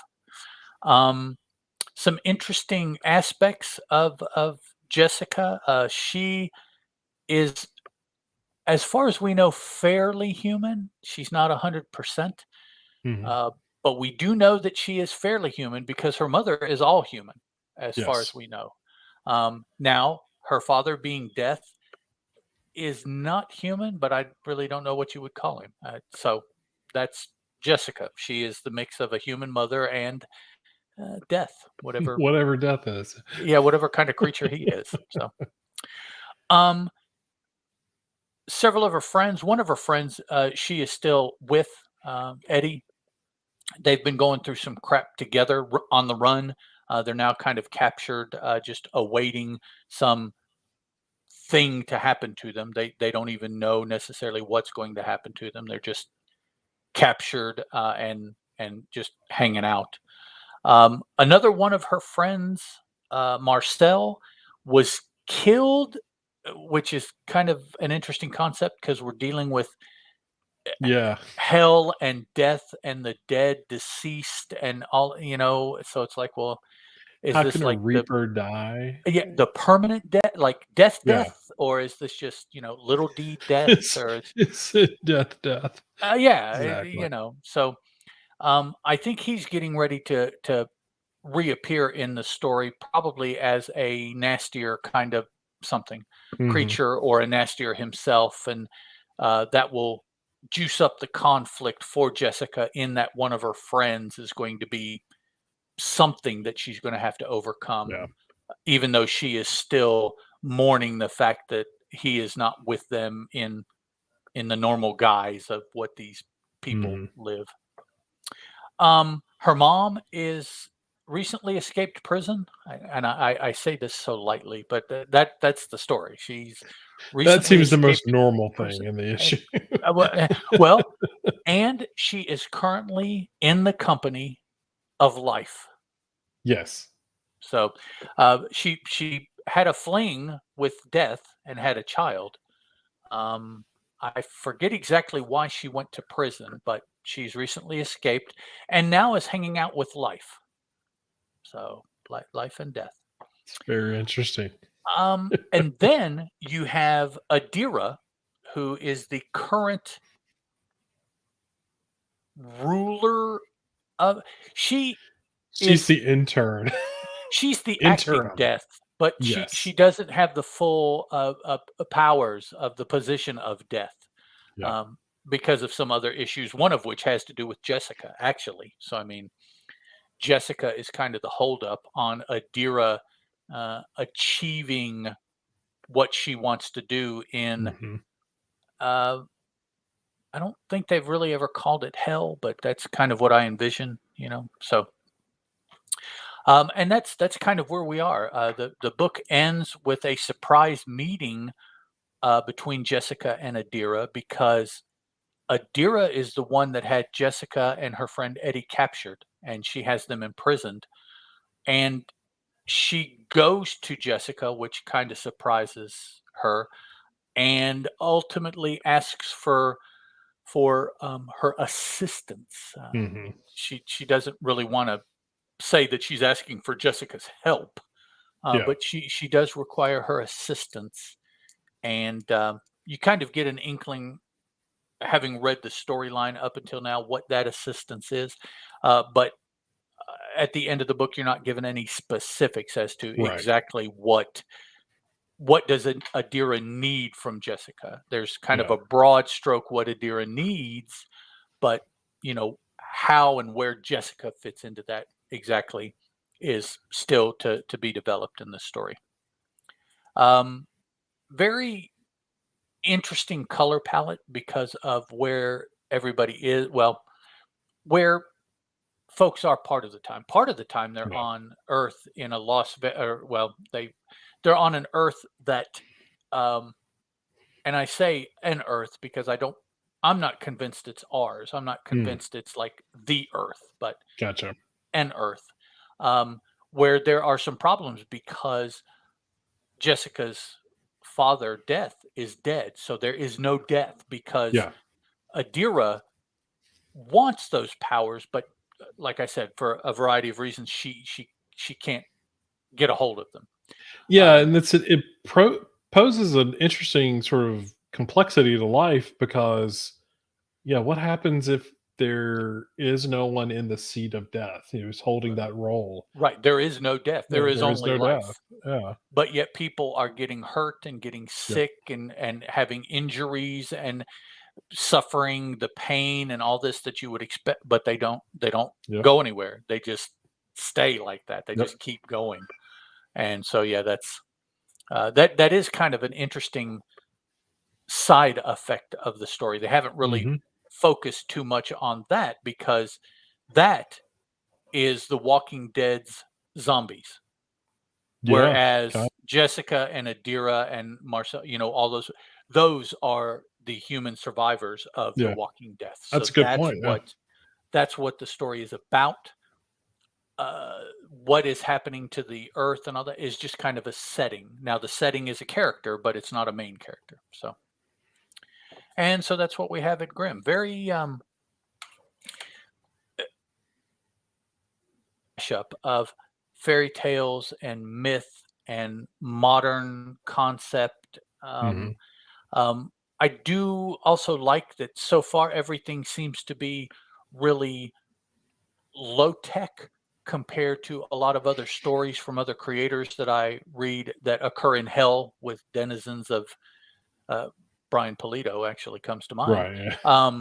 And Pluto that I remember from Marvel Comics has these big machines and all Oh this yeah. kind of Yeah. stuff but this is kind of just a low key, the big thing are scythes, which we know from the personification of death that we're all familiar with. Yep. Like uh, the movie Scrooged there at the end where he's in the Hmm. elevator with him, and yeah. Yeah. So entertaining so far. It's for me.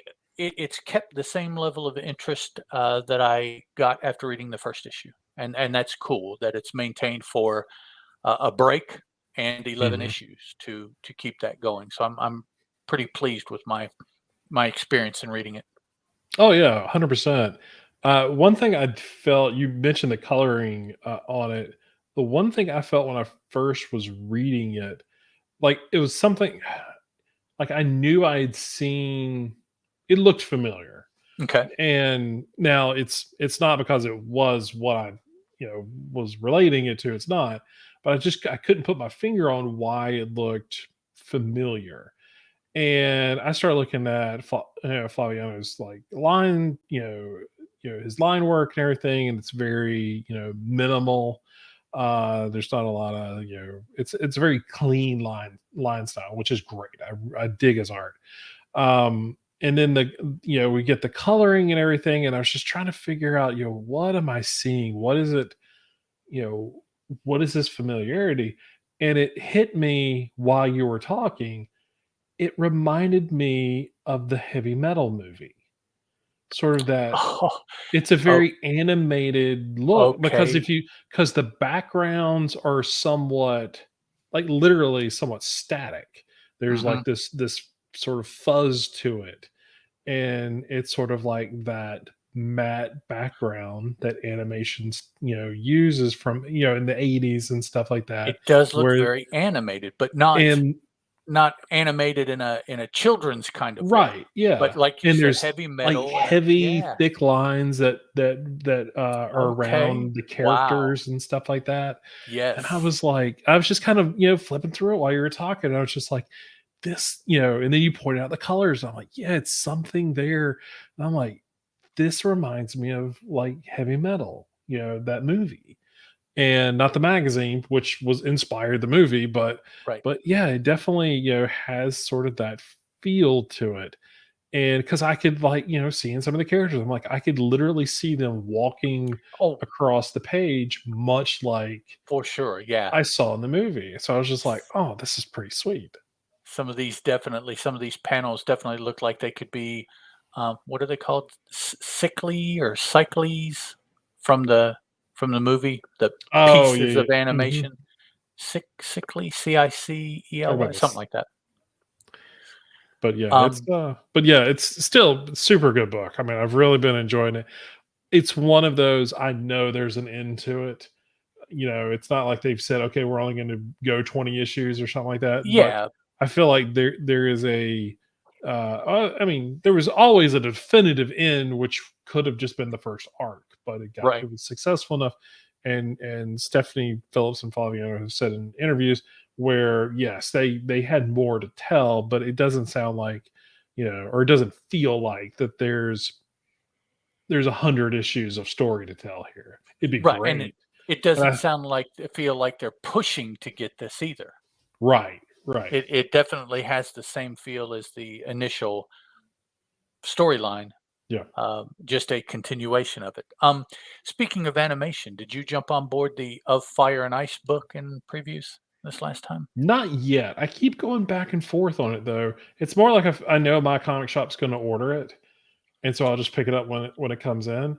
Mhm. But yeah, I mean, I've watched that, and Oh, that movie several times growing up, and yeah, I was gonna say, I think those of us of a certain age, yes, it's almost a rite of passage that, yeah, it is. yeah, we probably weren't supposed to, but I saw No, that. no, no, It's no. yeah, I know I wasn't supposed to that watch. and Oh, heavy metal both, so oh, Steven's got to leave. Got to go. Good night, everyone. Come back tomorrow evening for the Superman Super Show, 6 p.m. Central.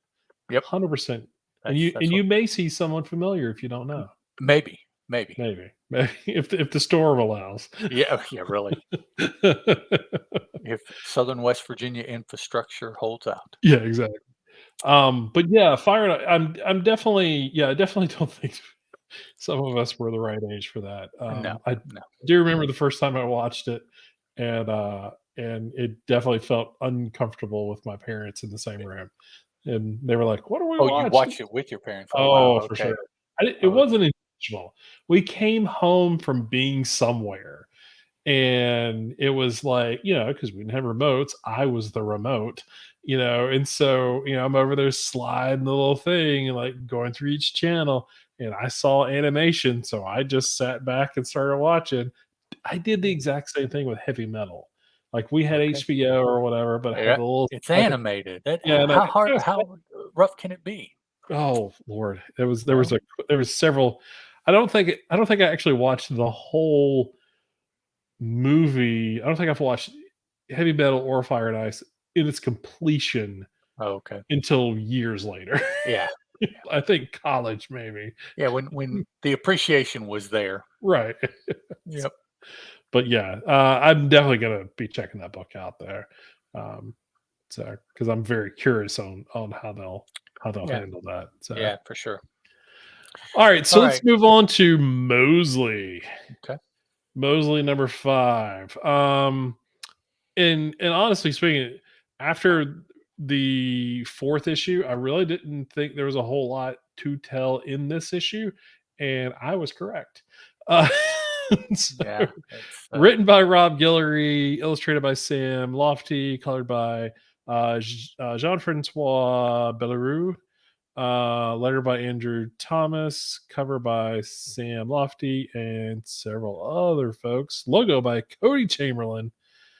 Designers are Marie Cropina and Veronica. I can't read that because my screen. Gutierrez. Thank you. Just I couldn't zoom in enough. So this chapter 5 is Into the Abyss. Um, so the series up to this point was our last issue. Mosley had been given the hammer to bring down the gods, or whatever. Basically went through several boss fights until this issue we were like, okay, he's gonna have to either, this is the epilogue issue. I have a 4 issue miniseries, which have been really weird, or he was going to have to. There was another big bad. And obviously, there was another big bad, and so we kind of get to that point, and along the road, we've gotten his family has been very splintered, and we sort of saw the coming together of them last issue, and then obviously this issue there's a lot of conversation happening. There's a lot of uh you know woulda, coulda, shoulda kind of conversations, and things like that between his wife and his daughter, and them trying to come to an understanding of why he was the way he was or is the way he is. and where mistakes were made and all those kind of things. So it was a good, I mean, a good portion of this. The first half of this issue was them literally like exploring, yet just dialogue, just heavy, heavy dialogue. Kind of exploring a little bit about what had happened. I forget what the big bad guy's name is. A But a 10 or a is it ton? A10? Okay. One or the other. I think it was a 10, He's the god of the A-T-E-N. unseen realm or whatever. Yeah. Yeah, So so it's just sort of like it became this um like I said, final journey to the final boss. And the sort of the climax of that fight seemed to kind of come out of nowhere. Like the daughter seemed like she was like in, like this was it, she was dead. And and Mosley and his wife had jumped into a 10, sort of the entity of him. It became very metaphysical, or I don't know, I don't even know if that's the right word. It just became odd. Like yeah. it was kind of like, all right, we have 4 issues to wrap this up, or this is our wrap up issue. I do feel like this was, the art in this was probably the best I had seen out of all 4 issues, which I was think so, very yeah, strange. Um, the it was almost like it took the fourth issue to like, all right, now we're honed in. I'm like, yeah, but it's the last issue. Why? Why would you? And yeah. not the art in the previous issues were bad, but it was definitely like this was by far the best artwork. Um, and I just kind of felt like it just sort of concluded, and I didn't feel like there was a lot of uh I'm trying to think of what the word, there's a word I was looking for. I had it, I didn't write it down. But it just felt like it was like it wrapped up kind of clunky. Like it was just like, Okay. because it went from them being, in a 10 to the daughter almost dying to them sort of miraculously figuring out how to destroy him, and then all of a sudden she's safe and they come out, but then but a 10 is still there, and so he has to use the hammer again, which had disappeared at some point. Mhm. Now it's back, and so he's sort of supposed to understand now why he was given the hammer, and all this, and and then that's it. And then we spend the next like third of the issue, hey, there's a cat. Yep. Third of the issue sort of just, yeah, okay, we realized now the world has to basically rebuild because all of the robots and AI or whatever is gone. And Right. All so the now, automation is gone. now what do we do? And so there's hope and there's all this other stuff, and it's just kind of like, I feel like this needed extra issues to sort of breathe. Well, who was the creature that gave him the hammer? Well, yeah, there's no explanation of that. He No. just kind of And shows up. why him? If he Right. needed a hero, why was he chosen to be, because his daughter was as Yeah. Yeah, there's still many, many questions remaining, even though the story may well be finished. Right. There's not necessarily anywhere else to go with this particular story, Yeah. but in finishing the story, there were a lot of things that were untouched as far as answers or explanations Yeah. or anything like that. Yeah, so it was kind of a, yeah, maybe it, I don't know, wrapped up quicker. Yeah, it's I just, don't know if like 4 issues was like, all right, all I got is 4 issues to tell the story in, or was it all I have in my contract is 4 issues to do this? yeah, I don't know. But I mean, I feel like the first issue, it really started off well, and sort of giving us a good groundwork for where we were going, and then when it jumped forward in time in the second issue, or in the actually, yeah, but the second issue or whatever, it right. kind of like, it still was kind of like, okay, but I still felt like the story was building. So when we got to the third issue, it just felt like, all right, we got to go now. And I'm like, there's so many things that we could still explore here. But so overall, I mean, it was an okay miniseries. I wasn't. I want to really like it way more than I do, but I just the issues 3 and 4 just didn't do it Yeah. well for me. Yeah. So I agree. anyway, sometimes you get a good one, sometimes you don't. So All right. So here's the thing. Three books to talk about. okay, One of them I definitely want to let you talk about. yeah, One of them I need you to talk about because I threw my hands up and am pretty much done with it. I'm curious on what that Uh, one is. Once Upon a Time at the End of the World. Oh, okay. I find that to be a very I call it masturbatory extreme Yes. by the writer. Yeah. He's just doing whatever he wants to do because he can, and I'm Yes. like, so it that kind of stuff puts me off. And the first storyline or the first chapter of that, I mean, it was fine. I didn't Oh have it, yeah. but this second chapter, I'm just like, dog, you're writing me completely out of the book. I just so So all right. Okay, because we don't have a ton of time. Let me try and wrap that one up real. okay. Kind of what I think. So, Once Upon a Time at the End of the World, it's written by Jason Aaron, illustrated by Leila Del Duca, colored by Tamara Bonavillin, logo designs Jared K. Fletcher, and designers Madison Goyette. So this is issue 7, which is part 2 of the second arc. Um, so first arc got us our leads to where they were going, which was supposed to be a new place to start, in a desolate, wasteland. They wanted to find, based off of, was it in the manual, in the ranger No, manual? it was a ranger that had been it was a myth. Oh, it was a myth. That's what it And was. Yeah. and the ranger, there was that one ranger that had managed to actually see it. Yes. Yeah. And that was the only connection between anybody else and this place was the one dude.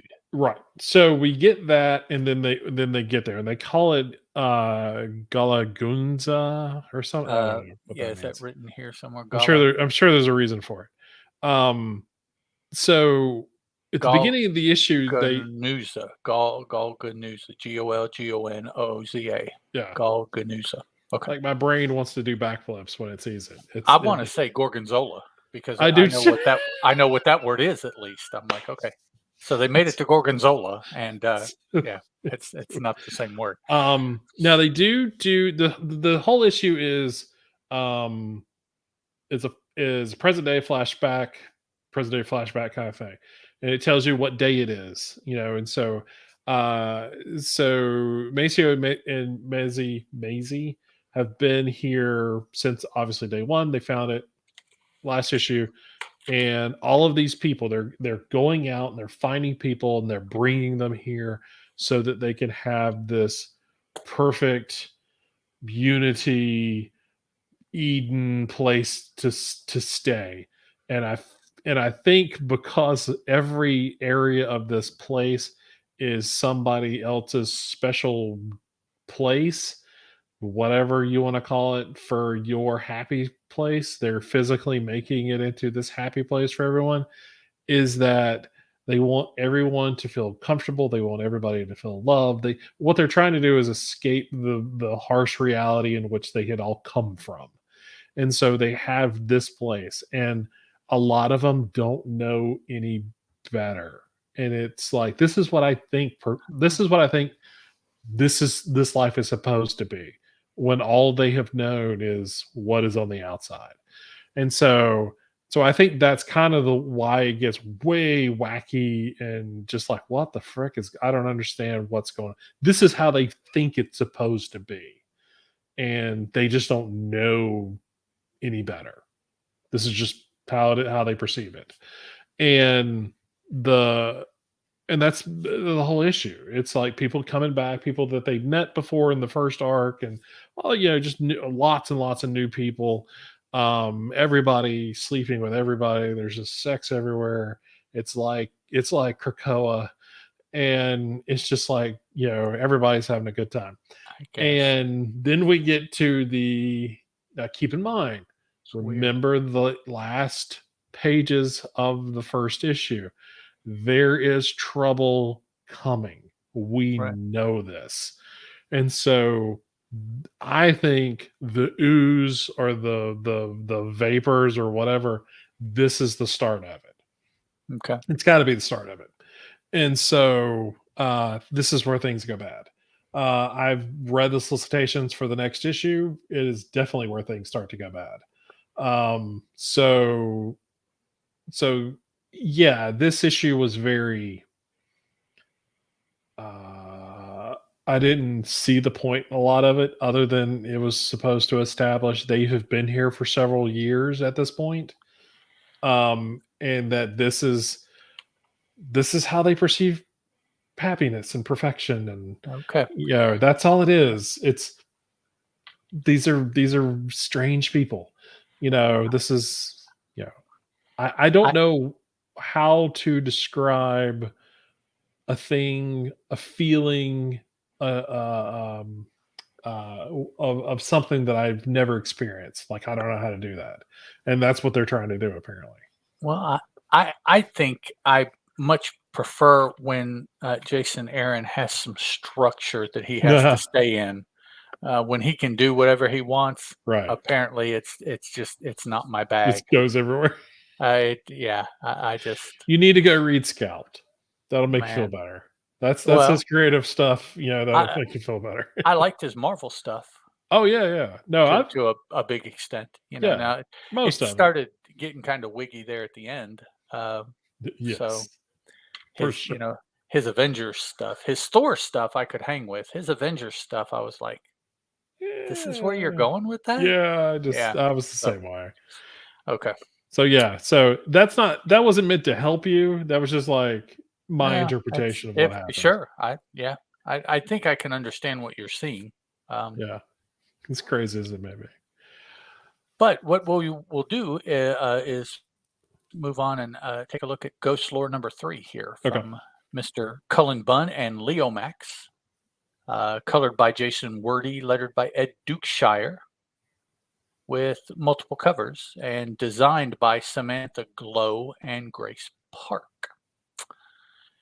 So we see that the world that Lucas and Harmony, Lucas is the dad, Harmony is the daughter. In the very first issue, they were involved in a car accident that killed their wife, mother, and son, brother. So it was a family of 4. After the car accident, it's a family of 2. Perhaps that car accident caused some changes in Lucas and Harmony. Kind of fuzzy on that, in that they're able to see the spirits remaining of dead people. Mhm. You know, I guess you want to say they can see dead people, but if they did, it would be all rotty, maggoty. If they actually Yes. saw dead people, so Yes. that's not what they're seeing. If you want to use the correct words or try to, they're seeing the spirits or the ghosts of people Mhm. that have died in whatever time frame. It's not necessarily the recent dead. It's just dead. Um, so they're trying to come to grips to the fact that this is very soon still after the death of the other 2 family members. So they're still trying to grasp that. Harmony outwardly seems to be grasping it a little bit better than her dad outwardly. Now, Mhm. inwardly, we don't know because she's a very uh, cut off individual, anyways. So we could just see her, period. And Yeah. we can't tell necessarily how she is taking what has happened because she is acting as she has always acted, as far as we know. So, um, could be trauma there, could be she's just blown it off. I'm sure we will find out, but Mhm. we do see that a little bit this issue. Um, we see that the world that they're in is some things are happening. Okay, the feeling is that things are happening because of the car accident, but I don't think that's what is going on. I Right. believe the car accident was perhaps a catalyst to some changes in Lucas and Harmony. Mhm. Those changes, I think, are what is causing a lot of the weirdness around them, almost like they're maybe have become a weirdness magnet kind of thing Okay. because Yeah. they have this ability or Yeah, there's an awareness now. yeah, they have I don't know. They now know how to open the window and look through, whatever is actually going on with them. I really hesitate to say anything about that accident caused anything because nothing. Well, I take that back. There was some comments in this issue that maybe is an attempt to explain at least what the changes are. They have seen death, Mhm. which to me means that they um, have like escaped death, like the funky movies where Oh, yeah, they escape death, I but know. it always comes for them later in the movie Yes. because you can't escape death. You just put Yeah. it off. I forgot Yeah. what those names are, but yeah, I know what you're talking about, yeah. And so maybe something like that is what's happening. It's brought Lucas and Harmony to the attention of a higher power, and I Yeah. don't mean necessarily a higher power like a god or a demon, but Mhm. someone with more human power in the human world, like brought them to the attention of, like the president or the CEO of a corporation, it's that kind of higher power. And he has sent somebody to find one or both of them. I I'm not too sure. I think it's her that they're looking for, but I believe they have made mention more of the dad, although there is one mention of two. So they do know whoever they are that something new is going on with Lucas and Harmony. Oh, yeah. Sent somebody else sent somebody out to deal with it. Either bring them into the fold, I would imagine, or kill them and get rid of them because they're going to ultimately be an impediment to whatever this other Mhm. power wants to accomplish. So we see some things here at the beginning of this issue whereby this agent, we'll call him this. Yeah. I'm not sure what Um, to call them. yeah, what are they? There was another word there. Avatar. Maybe he is an avatar of this Mm. other creature. If it possesses powers or is of some supernatural nature, maybe this dude will turn out to be an avatar because he causes some really messed up things to happen. Um, he causes some of the ghostly dead to become material monsters, and these monsters ultimately kill some regular humans that we see. Now, at some point in relation to that, I don't know if it's at the same time that that's going on, but we also have the story about Lucas and Harmony themselves, and they have gone back to the scene of the accident Mhm. where they were changed, and knowing that this has changed about them because they realize that they can see dead people. They go and they start yelling to try to make contact with mom and son that are dead. Um, no idea that it'll work, but they're like, well, if we can get in touch with them anywhere, it will be here where the accident happened, where they died. Um, Nothing really happens. You see some character back and forth between the two. She slams dad about his faith a little bit. He admits to her that his faith is either very lacking or completely gone at this point. Mm. Faith being religious. I mean, the dude, Lucas is a pastor. Yeah. Harmony is a pastor's kid. We've all heard stories about pastors' kids. She is written to pretty much exemplify that boy, Oh yeah. like Yeah. nobody's business. Um, and then she kind of snaps back at him about some stuff about how he would treat the mother slash wife if he did see her.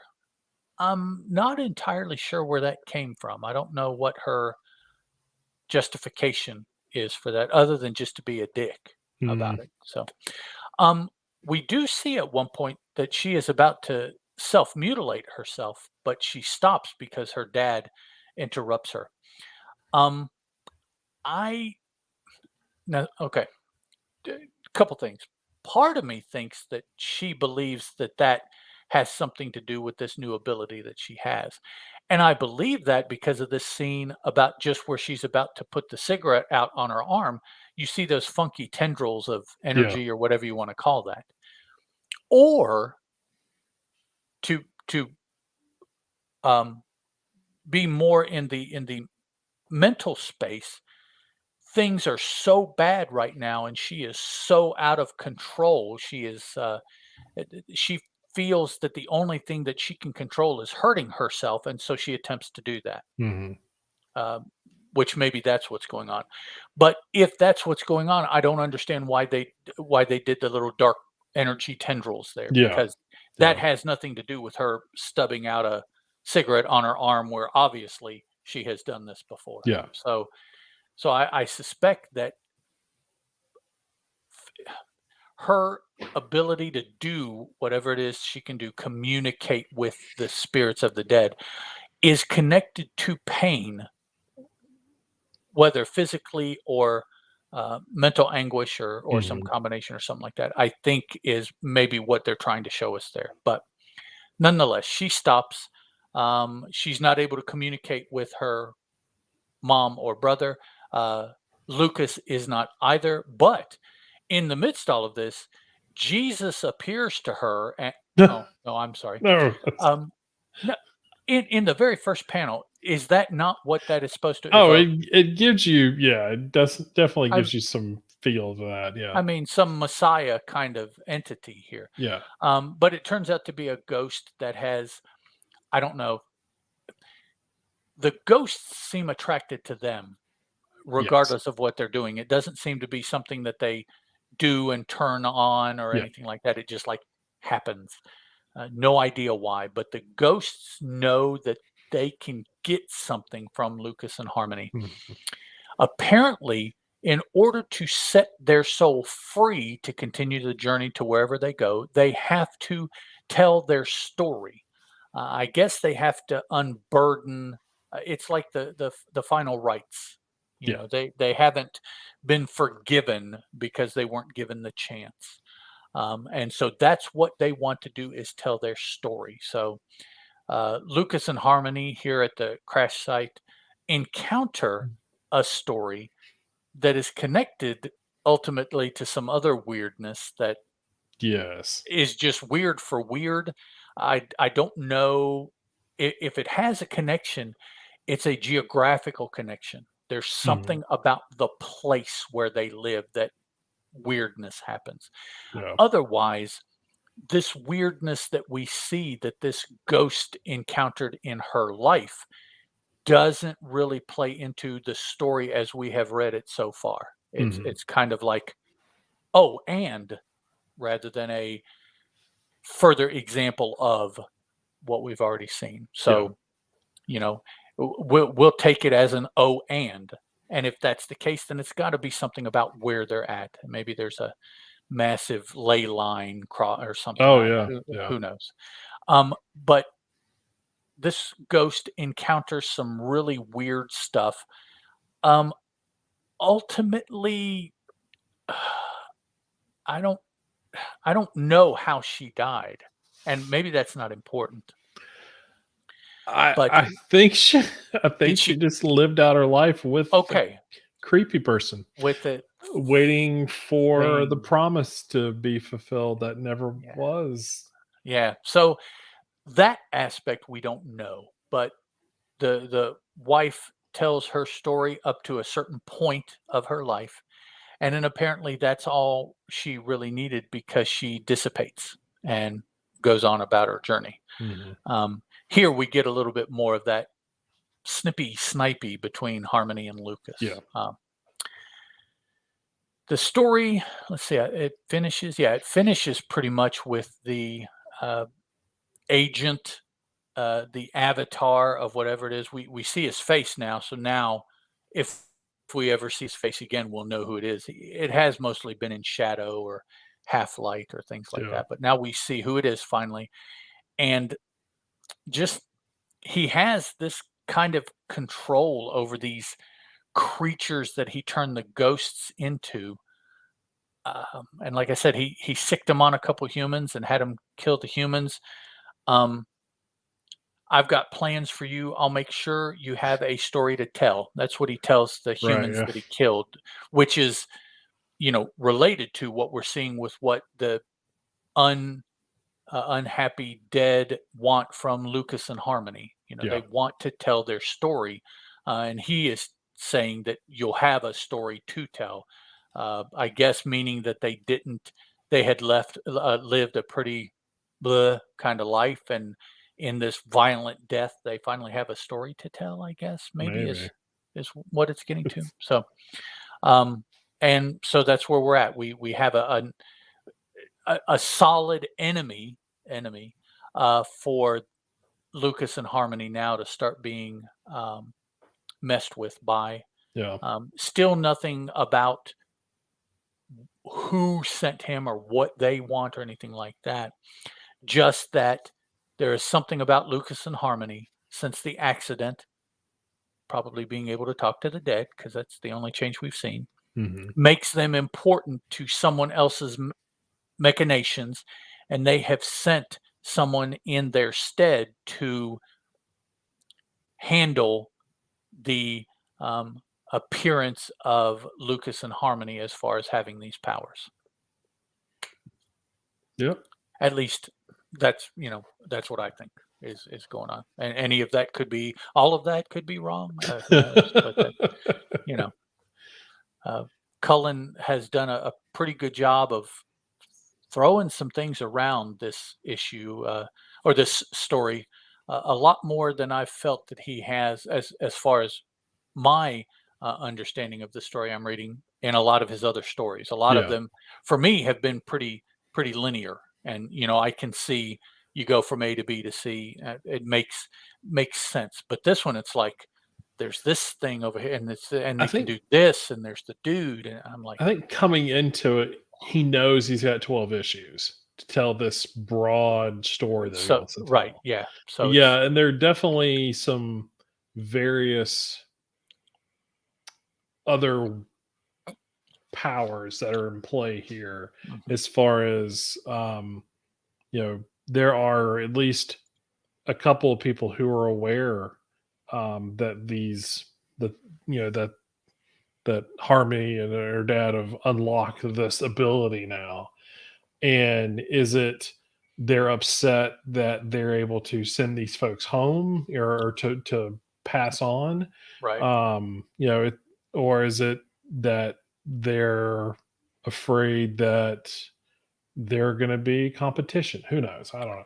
You And know, we do see with this fortune teller that there are other people who yeah, have this ability also, yeah, which again means perhaps that it's a product of geography because I get the opinion that this is happening relatively close to whatever town yeah, because that dude that was outside their house that said hmm, something about there's two more. yeah, And so, I think all of this is happening geographically close. So this old woman can do what Lucas and Harmony or could do, yeah, what Lucas and Harmony can do. And so, yeah, yeah. It's interesting. I mean, and I don't think that Kanban is sort of sitting back and slowly rolling out a story. He's coming at you every issue with something yeah, that yeah. There's a builds lot of towards stuff happening something, for sure. toward the whatever the bigger story is. So I did see that he I guess in the it either just got announced or whatever, he's got a new book coming out from Oni Press that is Hmm. supposed to, I forgot how they worded it, but it was supposed to like go way beyond anything, as far as storytelling that he's ever done. And I don't know what that means. when when someone says we're going to go way outside of my, you know, not even comfort zone, but just sort of the boundary. Right. Yeah, there's something on Twitter, I think is what it was. But yeah, it's a Invasive. yes, yeah, that's it. That's the Me- word. Um, this time, or no, let's see. See if I can do this quickly. No, that's not it either. Okay. No, yeah, I've read a line somewhere about this is the most something, some Yeah, hyperbole kind of right. thing, not related to the story itself, but as looking at the story from outside. So, Hmm. so yeah, it's about some kind of contagion infection in an underground hospital. Now, underground could be away from everybody underground, or it Yeah, could be below ground literally underground. underground. Yeah. Yeah, it doesn't really tell us. And the first cover is an image of a woman walking through a field with a IV pole, all bandaged up and everything like that, bloodied, and so with the background in the clouds is like a gas mask wearing kind of face. So Hmm. makes you think maybe more some kind of like physical infection. Yeah, But yeah, he's played with mental psychological infection before in other stories, so we know he can think along those lines too. So we'll yeah, see. yeah. But I'm glad that they have not that he did not rely heavily on the fact that the man is a Christian, and that it's a part of him, but it's not like, as far as we know now, it's not a reason. It's not a, see, this is what happens to Christians when they or, Oh anything like yeah, that. It's just it's part of who he is. And as far as we know, it's not been the cause of anything, but it's been, like I say, just a part of who he is. yeah, It's just an yeah. element of his character. So that's good. Okay. All right, so we'll wrap up the show talking about Sirens of the City, issue number one, written by Joanne Starr and illustrated by Carrie Randolph, letter by End World Design, Lego design by John J. Hill, designers Grace Park. Special thanks to Rob Levin and Tanya McKinnon. And tons of variant covers. One by David Mack. So this particular series takes place in the mid to late 80s in New York City.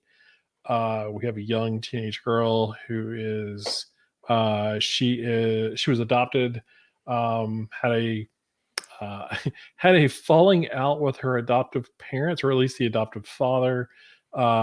Basically, she blew the back end of their I, house off. I was going Uh, to say for reasons, right for when they reasons. It's pulled back, well, the thing is, you see them arguing at on the front step. Like, she goes to the or it's just like, I don't know what happened. I mean, she honestly doesn't know how it happened, what happened.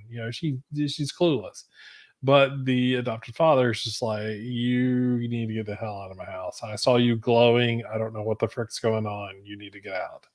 And the mother, the adoptive mother is very, she's distraught. She's just like, she's not wanting, to let go of her, to let her leave. But the husband just like, you need to get out of here. This is not what we signed up for. So there's something up about her adoption, who she is, who her parents are, and all this other stuff. She's given a name, and so that's all she's doing. She's looking for this name. I, Uh, I have a question about her okay, name too. The dude that she meets and takes her to the party, right. when he gets in the party, he introduces her. Hmm. At no point did she tell him what her name was. It's true. Yeah.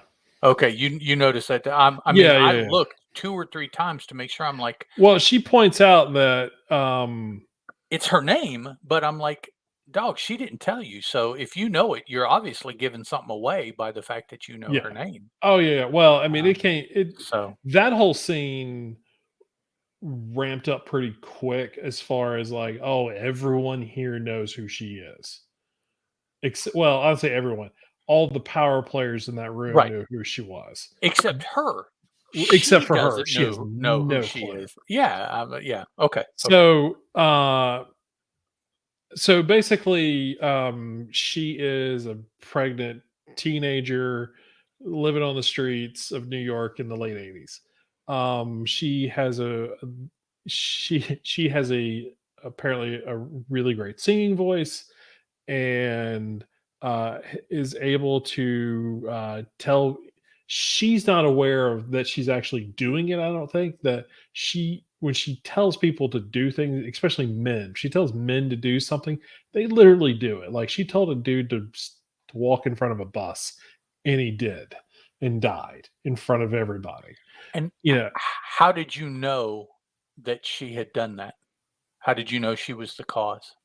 oh, because she tells him to, and What his eyes glow up. Yes, Yes, the art, yeah, the person's eyes take on the same color that her eyes right, are at the time, but that eye color is different from yes, just normal so it's like she is exercising something and causing it to happen, and so yeah. her eyes are a particular color, and the individual affected, their eyes are that color too. They become that color as well. So it becomes alluded to throughout the issue that she is a siren, Mhm. and so that's the name of the book, and the siren mythology, leading sailors to their death and everything like that. So that's what she is being alluded to, that she is. She doesn't know this. She doesn't know anything. Now we'll stop about the story for a second and talk about the art real quick, because the art is Oh, very it is crucial to the storytelling. it is awesome, the concept. So what Carrie Randolph has done is basically a black and white book. If you've never checked out Randolph's work, you're missing out. Extremely good artist. Um, Very good storyteller as far as panel layouts and just the whole page layout, character design, stuff like that. If you take a moment and read through that Take 10 interview, there are some little bits of who characters are styled after, not Yeah. necessarily copied. Like this is this actress or whatever. It's just like, yeah, this is kind of who, because the question is, who would play these characters in a movie, and so there's some inspiration there and everything. So you can kind of see it if you know who everybody is, but it's not like photo reference or anything. So a black and white book that is using the colors red and using a very sort of electric light blue is as the main colors outside of just being a black and white book. Um, these colors used for emphasis in different scenes and stuff like that. Some just like the blue, well, both the blue and the red, to signify if someone is using their abilities, or that the ability has been used. Like you just said, the guy who walked out in front of the bus, his eyes were glowing because he had been sort of possessed. Um, you know, but once you kind of start to pay attention to, all right, this person has this color and this and that, you kind of see who's with who, and who might be the quote unquote master of the group, and this and that and everything. So what we're discovering is that there is a very uh, she is very important to a large group of people. Again, she doesn't know that she's a siren, doesn't know anything, doesn't know who her mom is, parents are, whatever. She doesn't know anything. She just knows that she's pregnant, she doesn't want the kid, and she is hell bent on punishing the father of her child. Um, and he wants nothing to do but to help her and to be supportive. He actually wants to be involved, and she wants nothing to do with him. So I enjoy sort of that sort of character development just within this issue.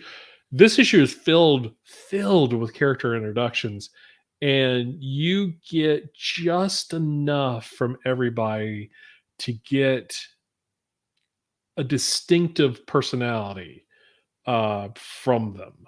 Now, you may not know their whole story, but you at least know, okay, this is, he's the smooth talker, and this is the drug dealer, and that this is this guy, and but you're slowly kind of figure out, who's playing in what pond. Um, the whole time, the whole issue, um, you know, it's the level the level of attitude and the sort of level of angst that she has the entire issue is like you could just scrape it off the page. It's hilarious how much it is, and it makes her such a angsty character that, again, you sort of have to pay attention to sort of time frame and what year we're actually in and the things that are going on. Like, this isn't like she's not being written from a 2023 Mm. angsty teenager. This is someone from, this is Gen Z kind of, this is her, or Gen Z, Generation X, kind of, just, I don't need anybody's help. I can take care of myself. You all need to get out of my face. I don't care that I'm on the streets. None of this matters. Now, that being said, every opportunity she gets to grab something to eat or something like that, she's shoving food in her face. And it just shows that, yes, even though her attitude is like this, she does need people. She does need things, but she is um too proud to say that she needs anyone's help, because now she realizes she's on her own. Um Now she does get to go, gets introduced to a lot of characters in a party. And then this is sort of the a wild underworld of characters. We don't know who anybody like really is, and I'm sure we'll get to see that. This is a 6 issue miniseries, so we'll get I think it's 6 issues. We'll get a few opportunities to kind of see everybody, but they're from the preview art that I've seen of other covers and stuff like that. Um, that there is definitely going to be sort of a core group that she sort of surrounds herself with, whether by choice or not. She's definitely going to end up having that.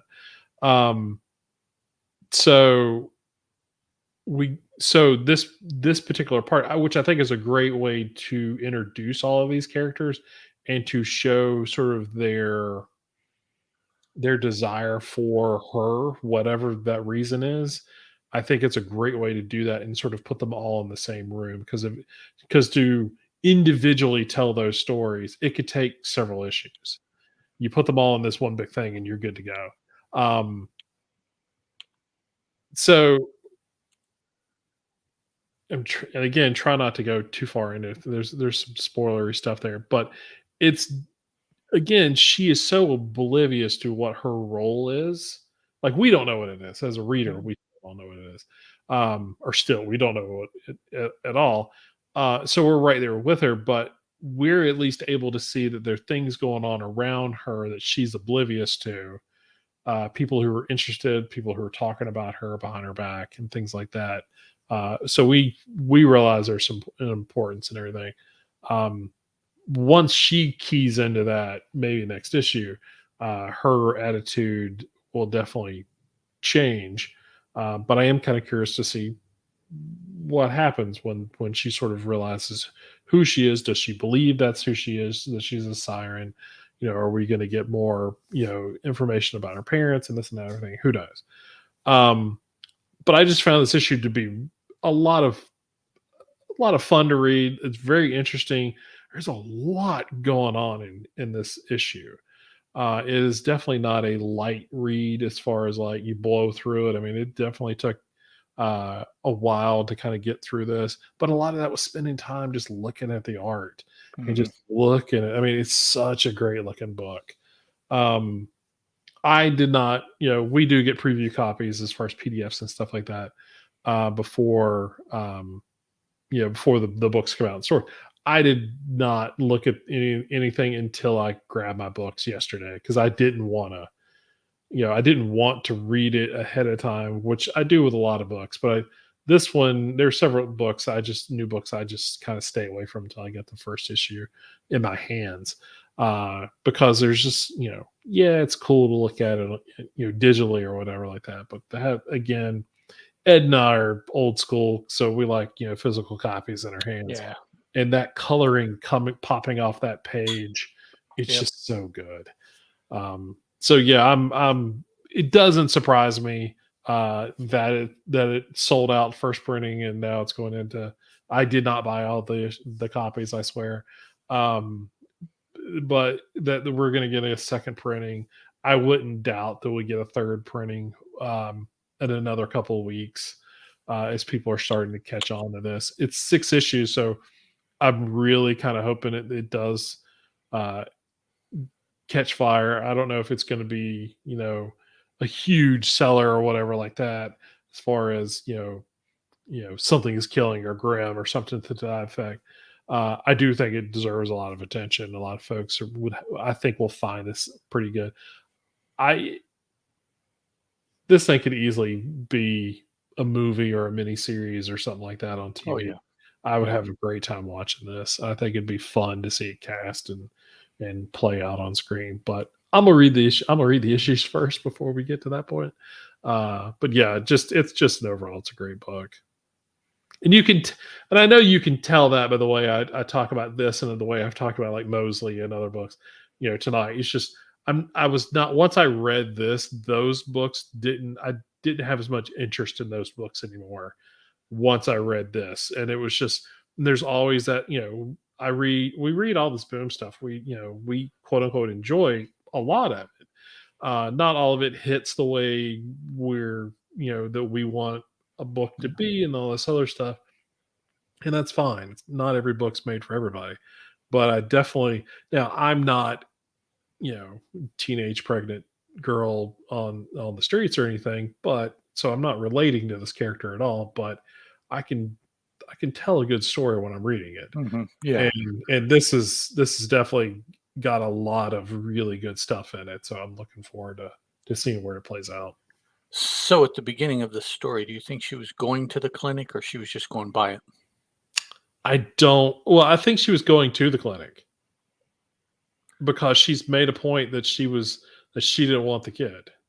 But there was really no indication that anything about her behavior changed when she saw that getting into the clinic was gonna be very difficult, right? No. She didn't try to go in. She didn't No, but do I think anything about when another the guy entrance or walked in front of the bus and that whole scene became chaos, okay. as far as I think she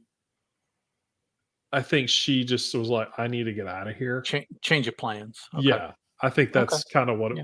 I think it was a lot like the back of the house blowing up, Okay. or like when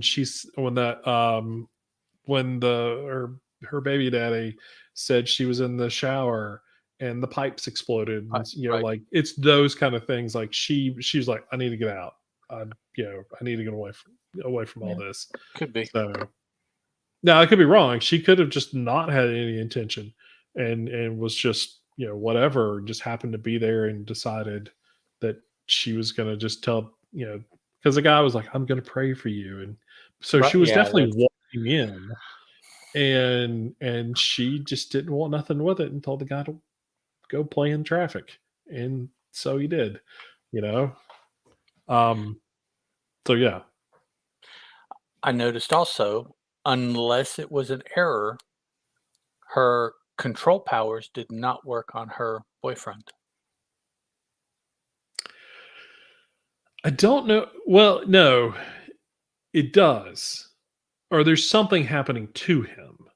Well, that's something else that they brought up about Sirens, I guess, Yeah. but not as far as the control do what I say issue. Right. Yeah. That did not work on him. Which, and So, it may be intent. Like she may not really mean what she's okay, saying. it could be, but I mean, her eyes were blue. True. Yeah. She gave Yeah. a command, Yeah. you know. So Yeah. and I say that just to say that, hmm, I wonder if he is something too. That's a really good point too. Yeah. Because you've got the big dude, burly dude with the half high top Yeah. fade, Yeah. that he must be something too because he knew a lot of crap, Hmm. you know, and knew that what the effect was on dude. So I'm Yeah. like, okay, yeah. So um and uh something that Chris really didn't go into that I think is going to be pretty pivotal in the story. Um Wherever she is in 1987 is just full of supernatural creatures. Oh yeah.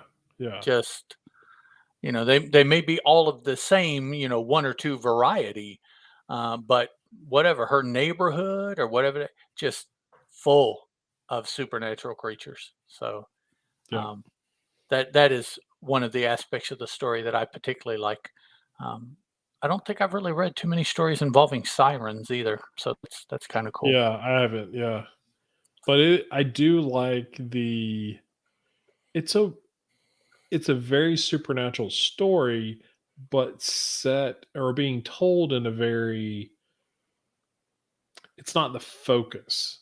I mean, Oh it yeah, no, is no, as no. far It's as the storytelling goes, right, like but it's she's a siren, everybody's after that kind of thing. But yeah, it's not being played up as vampires versus no, werewolves, right, or yeah. something to that effect. It's very street level Yeah, with yeah, powers. Is yeah. yeah. But So, the art is just black and white like that with oh, just dude, those and there's probably a splash of color on every page, but yes, not necessarily in every panel.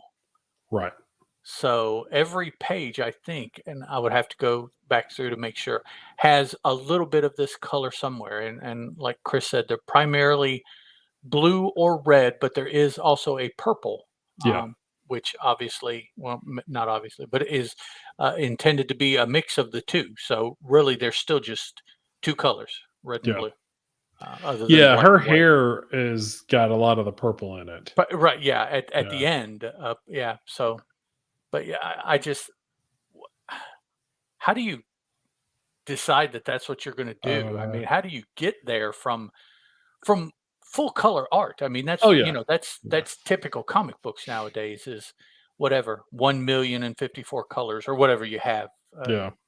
at your computer. And it's like, no, no, let's do this in black and white. No, no, let's do it in black and white. And it's like, Oh, yeah. yeah, Yeah, I mean, like, that is a storytelling concept that has to come super early in the conversation, oh, absolutely, yeah, yeah, of how it, 'cause and it may not govern how the story's told overall, but the dialogue and the panel layout and that kind of storytelling is, it's crucial to know that early on, yes, because there's scenes where, or panels where, if a character's not done a certain way where they're showing that color emphasis, it may not even be, it may, the relevancy of it might not be noticed. right, yeah, you'll miss it as the consumer Yeah, of the story. It's like, why wasn't it this color or why were they right. that color or yeah. So I mean, it's early and you have to plan out when and Yep. where to use your one color or your other color. Yeah, it's quite a different, to my experience, anyways. Storytelling mechanic to I do mean, that. and we've seen this done before. I mean, Frank Miller did it with all of the Sin City books and stuff like that. to a degree. Yeah, it had a different feel to it, though. Right, because each of those books had a primary color that it used, but it was not. I think the color in this is being used more as a storytelling tool than what Frank Miller was doing. Right, So, but yeah, I'm really curious to see where we get come the last issue, what that color is. It something that the coloring is going to expand on, or is it going to right. remain like this? I hope it remains like this, because just visually just looks great. Um, but who knows? And I really dig black and white Mm, comics, well, yeah, and that's seeing seeing this like this, as soon as I started to read it, like, yeah, obviously I saw the colors and stuff like that, but just like, oh god, we're gonna get a Kerr Randolph book that is black and white. That is awesome, because it really, you get to see some really cool stuff of the artist's style well, in that vein. essentially, without even trying, you're getting a pen and ink. Oh yeah. I mean, that's Hey uh, folks, we can just enlarge this. We'll be good to go. there you go.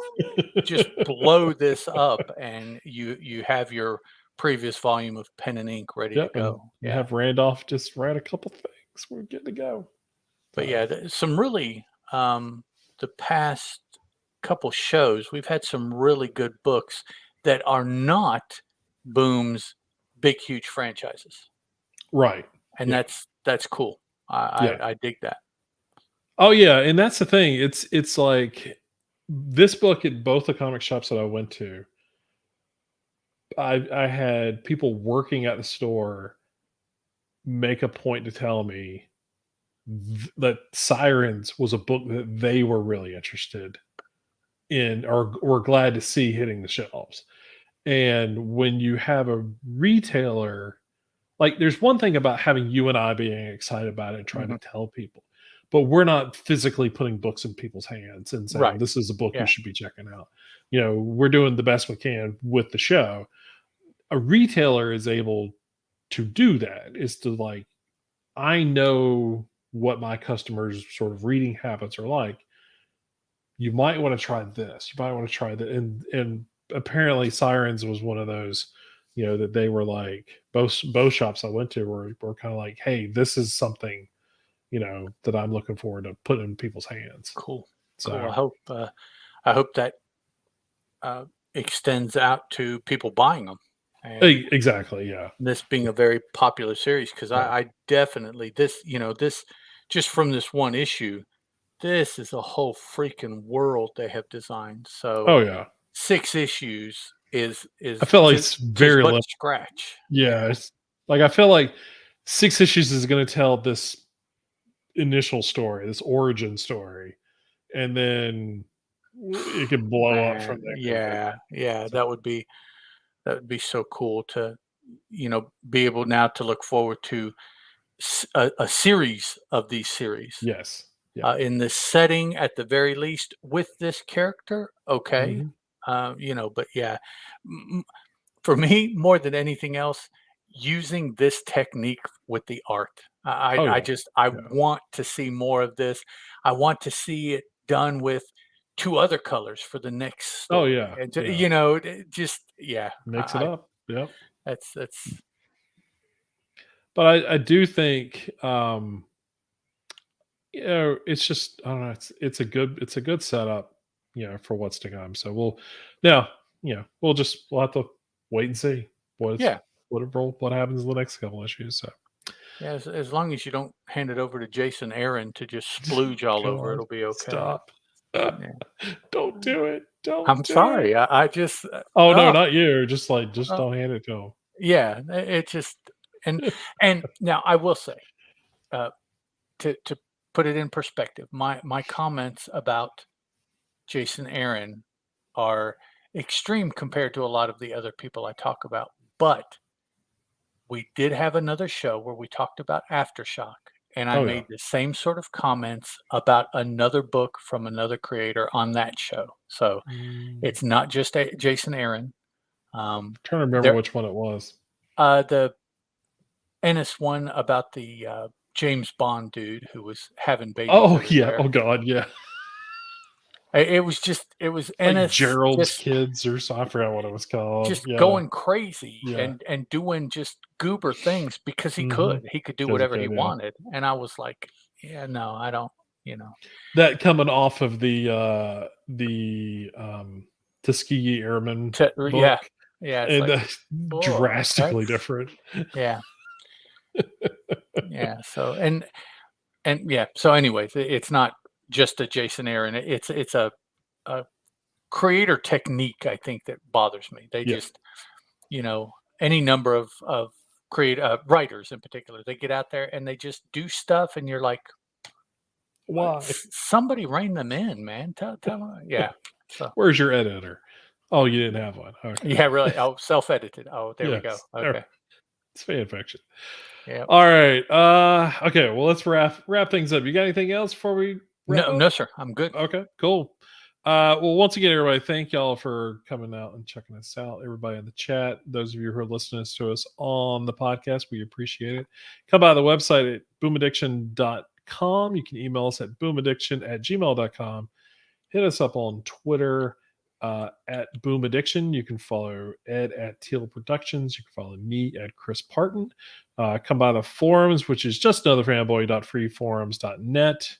And then our Facebook group. It's Fans of Boom Studios, where Ed is sharing all, not just posting Boom related stuff, but he is scouring the internet for stuff about Boom, interviews and the Awards and graphs and just, awards and yeah. all that stuff. So if you want to know some stuff about Boom that you're not getting everywhere else, I do think our Facebook group is the place to check it out. So.